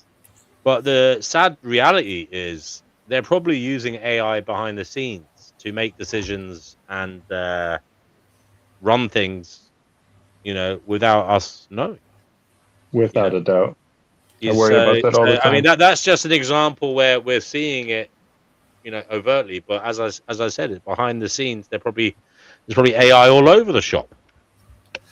I think anybody that completely relies on AI is going to be, sadly misled, because AI doesn't, AI, the large language models, they've been tested many times, and they often tell, they more often tell people what they want to hear rather than the truth. Are you honorable battle vomit is saying literally an all-seeing eye on the dollar bill.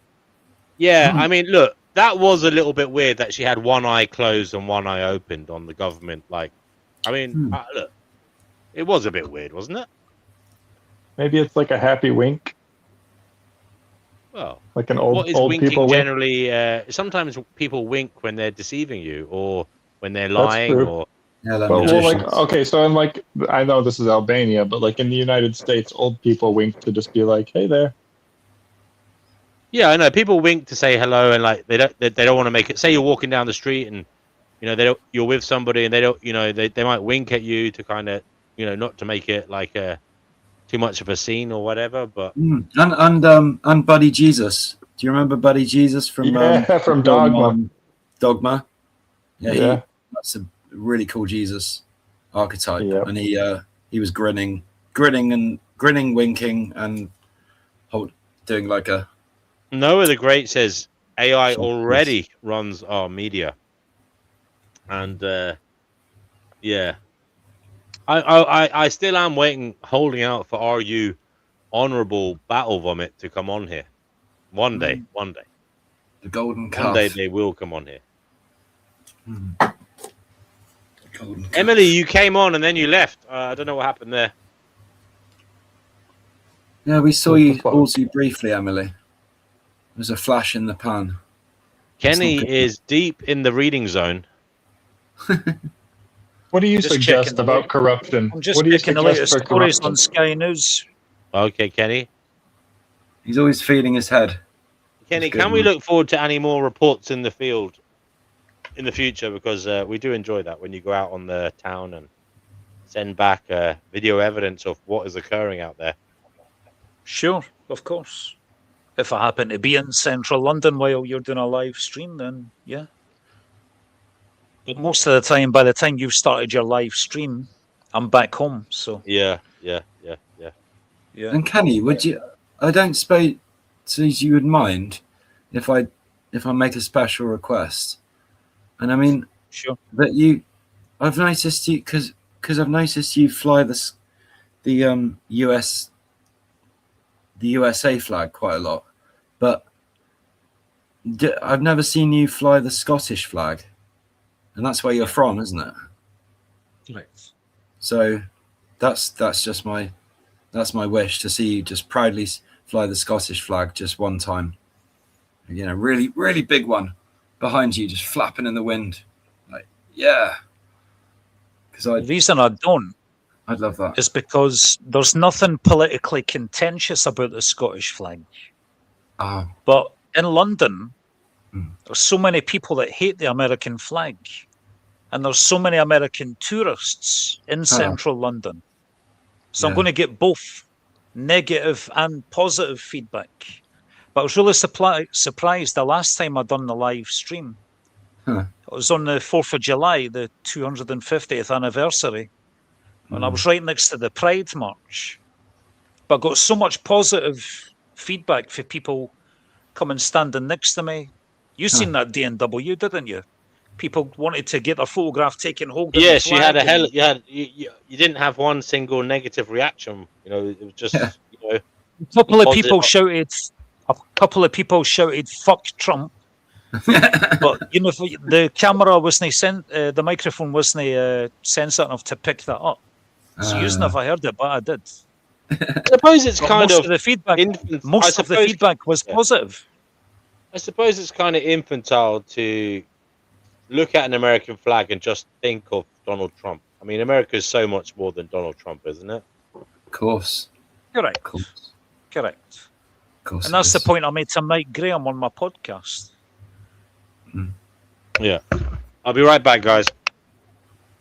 Okay. Okay. I know Mike Pick another Graham. number. Pick another number between 1 and 366, and I'll read a random quote from this. Okay. 69. Hey, the magic number. One of my favorite numbers. You can't always be getting what you want. See, you can't always have a 69er, Ricardo. No. Tell me about it. Yeah. We can't have it all.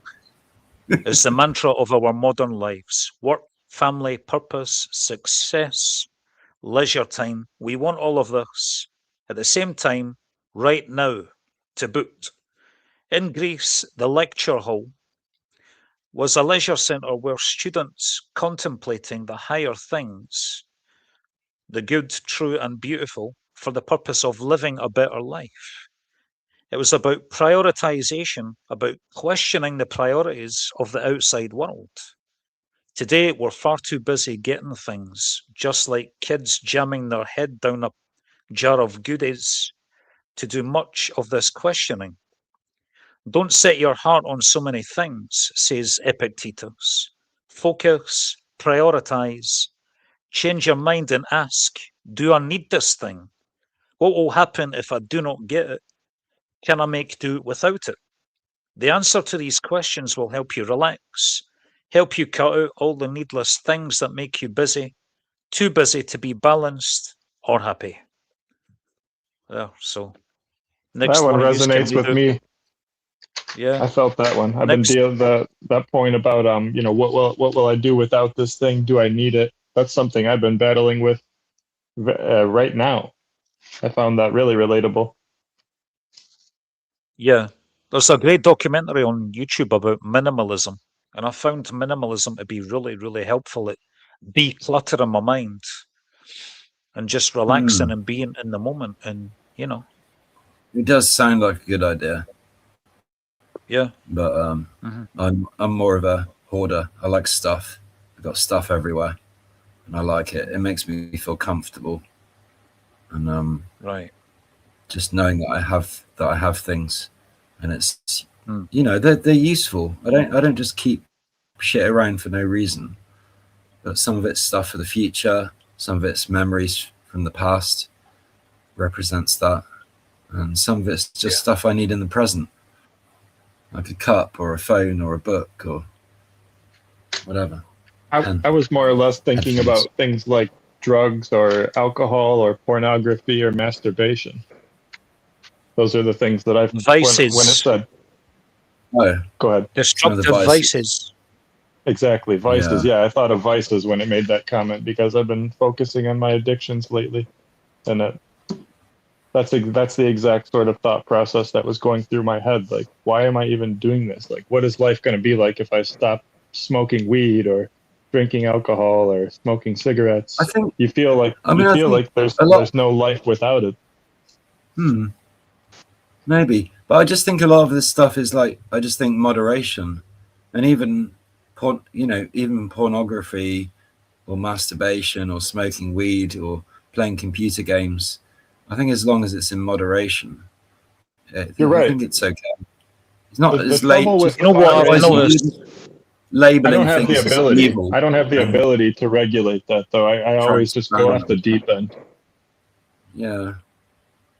Well, I don't know. I think pornography for it gets a lot of bad rep, but pornography it's good sometimes, but because it can fuel your imagination, and it can also help you widen your sphere of experience.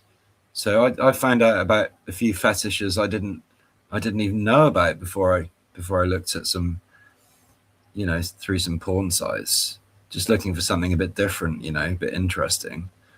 And there is some disgusting, reprehensible stuff on there, and you just don't. That's not my style. I don't watch it. I'm not interested. So I just move on. It's when it becomes compulsive and you're addicted to it that's the problem, because then you're getting what I've spoken about before, the excess dopamine release in your brain. So then your brain overcompensates by going into homeostasis. I mean, I was thinking about this today. Well, I used to overdo it, but I don't anymore. Yeah. I think and that's what causes what causes anxiety and depression. And I think you can become desensitized, and then you just don't enjoy like vanilla sex, you know. And back in the Victorian times, men would get a horn seeing a woman's ankle, you know. So can you imagine how joyful it was when the woman defrocked in the bedroom? Sure. You know, That's a good point. And that is the problem, because when you're consuming too much pornography, the occasion when it happens, unfortunately, isn't as special, and that is a problem. Because it was so long since I'd last watched pornography. When Emily had her video turned on and our bed was in the background, I was starting fantasizing about throwing her onto the bed and giving her a good pumping. And I told her that on X. You're probably not the only one, mate. But yeah, go on. Carry on. Emily, I do apologize, but that's Kenny. No apology needed. No, I got excited about the comment Andy made, because to me, I don't know how hearable I am. I was eating and I'm not home yet, so just had thought I could chime in on my phone real quick, but it didn't work. But no, Andy talking about the moneyless situation with our reps, or having like a single vote kind of thing, and you guys sparring about whether or not we could all vote and all that, was interesting, because I think the main problem isn't that they get a salary; it's that the corporate influence, the dishonest, nefarious influence, and also the fact that they get benefits from our tax dollars that we don't get, and people resent that. You know, they represent us, and then they get healthcare we don't get, pensions we don't get, and things like that, and they get it for a lifetime, and they work minimally throughout the year. So that's kind of the issue people have with them. Yeah, Emily, you heard us kind of trying to bash our brains together, thinking of trying to think of a solution. What do you have one? I mean, really, the foreign influence and the corporate influence. I mean, obviously, big pharma buys and pays for these people. You saw how people reacted to RFK Jr.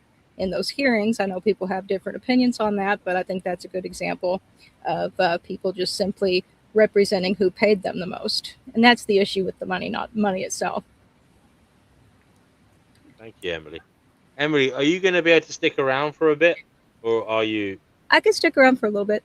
By the way, Kenny, I'll just tell you something. I saw that you had taken something off. I'll just leave it at that, and unblocked, but then I didn't get a chance to respond. I was talking to Yerf Dogs, so I have no hostilities, just saying. There you go. And happy birthday, by the way. Oh, thank you. Thank you. Okay, well, guys, I'm going to retire for the evening, and I'll let you guys keep going. Emily can shut the show whenever she needs to go. But yeah, it was a pleasure trying to find Gnosis. I appreciate you all. I'll be listening. And I'm going to go into listening mode and relax in my bed and listen. Happy birthday, Kenny. Happy birthday, Kenny. Thank you very much. Happy birthday, mate. Good night. Cheers. CW, I'm not in the studio, so I don't know if I'll be able to do that, actually.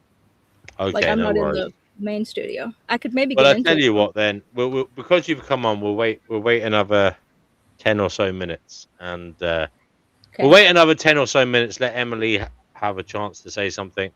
But Emily, you don't need to worry, because you're going to be able to say as much as you like tomorrow, aren't you? On Women Only Wednesday. Exactly. Indeed. Women Only Wednesday. And I missed the last one, so I definitely want to, listen to this one. I don't want to miss it. Yeah. Was the last one good? I didn't get to listen live, but I did listen to it like a few hours after it happened, and it was good. It was very good. Yeah. I'm still catching up on some. Totally different vibe, and it was interesting to hear people who had very different views getting along. I mean, that is something of an oddity in terms of the panel shows that are all around on YouTube. People having different views and getting along. It was quite wonderful. Yeah, it always depends on a combo of kind of who shows up and what the vibe is and what gets said, and you can't always plan for that, but just do the best you can. Kenny says, thanks to everyone for the birthday wishes. Indeed. I'll say it one more time. Happy birthday, Kenny. And Stripe says it as well. Happy birthday, Kenny G. As does Nibbles. Nibbles says happy birthday as well. There you go. So, yeah. What about Emily? The whole voting. I mean, Andy brought that up. He was thinking there might be a way to get citizens to be able to vote on matters all the time rather than have politicians doing it. What do you think of that idea? I mean, you raise a good point with the AI situation helping with it, but, and I hate to say this sounds really nasty, but not that our representatives are exactly geniuses, but there is the problem of, there being a large segment of the population that wouldn't understand what they were reading. And now maybe that ties into like Jack Talcott's whole legal secrets thing. Maybe we need to cut it down to, some simple ease, but some of it's going to be complicated, Yeah. And I put forward the idea, Emily, that sometimes leaders also have to do things that aren't popular. Mhm. Like, I mean, how many times have we had austerity pushed on us? That people telling us to tighten our belts and tax rises and stuff. I mean, who is going to vote for that? Do you know what I mean, Emily? Right. But right. sometimes we need it. Right. And, for me, like, that's the other thing too. I feel like if people really looked at things logically, we don't have a fully capitalist system here in America. We do have public libraries, fire departments. So we have things that obviously socialism and what works best when you pool your resources or things like that. Everybody can't be part of the fire department, but we all want our house to be put out if it's on fire. So we pool our resources together to have something like that. But people also want to own private property. That's never going to go away. And I don't think that's a bad thing either. And like they always overlook people like Allende, who had a constitution and a democratically elected situation where they had, they nationalized the coal mines and stuff, but they also had private property. So they always overlook that, and libertarian socialism of the Zapatistas and things like that. So, having a tiered system, all these extremists, like you guys were talking about that lady who was horribly murdered in your country. And then we have, I remember reading about Thomas Mayer doing the same thing, murdering a representative, and he was a right-wing extremist. So the extremists are the problem that believe they can't accomplish anything without going nuts and trying to get their way with aggression.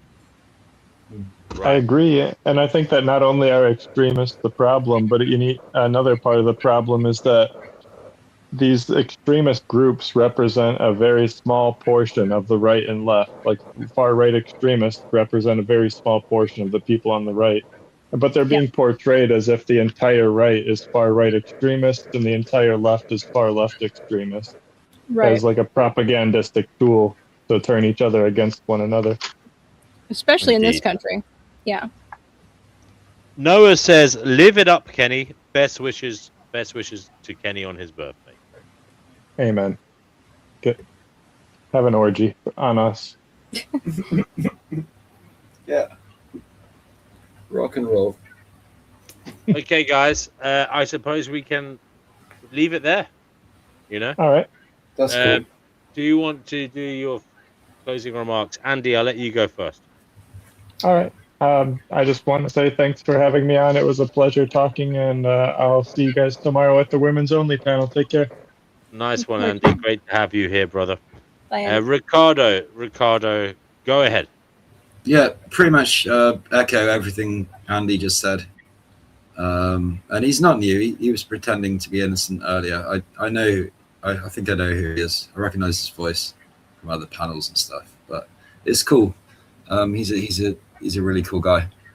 So yeah, thanks for having me on, and hopefully I'll see you tomorrow.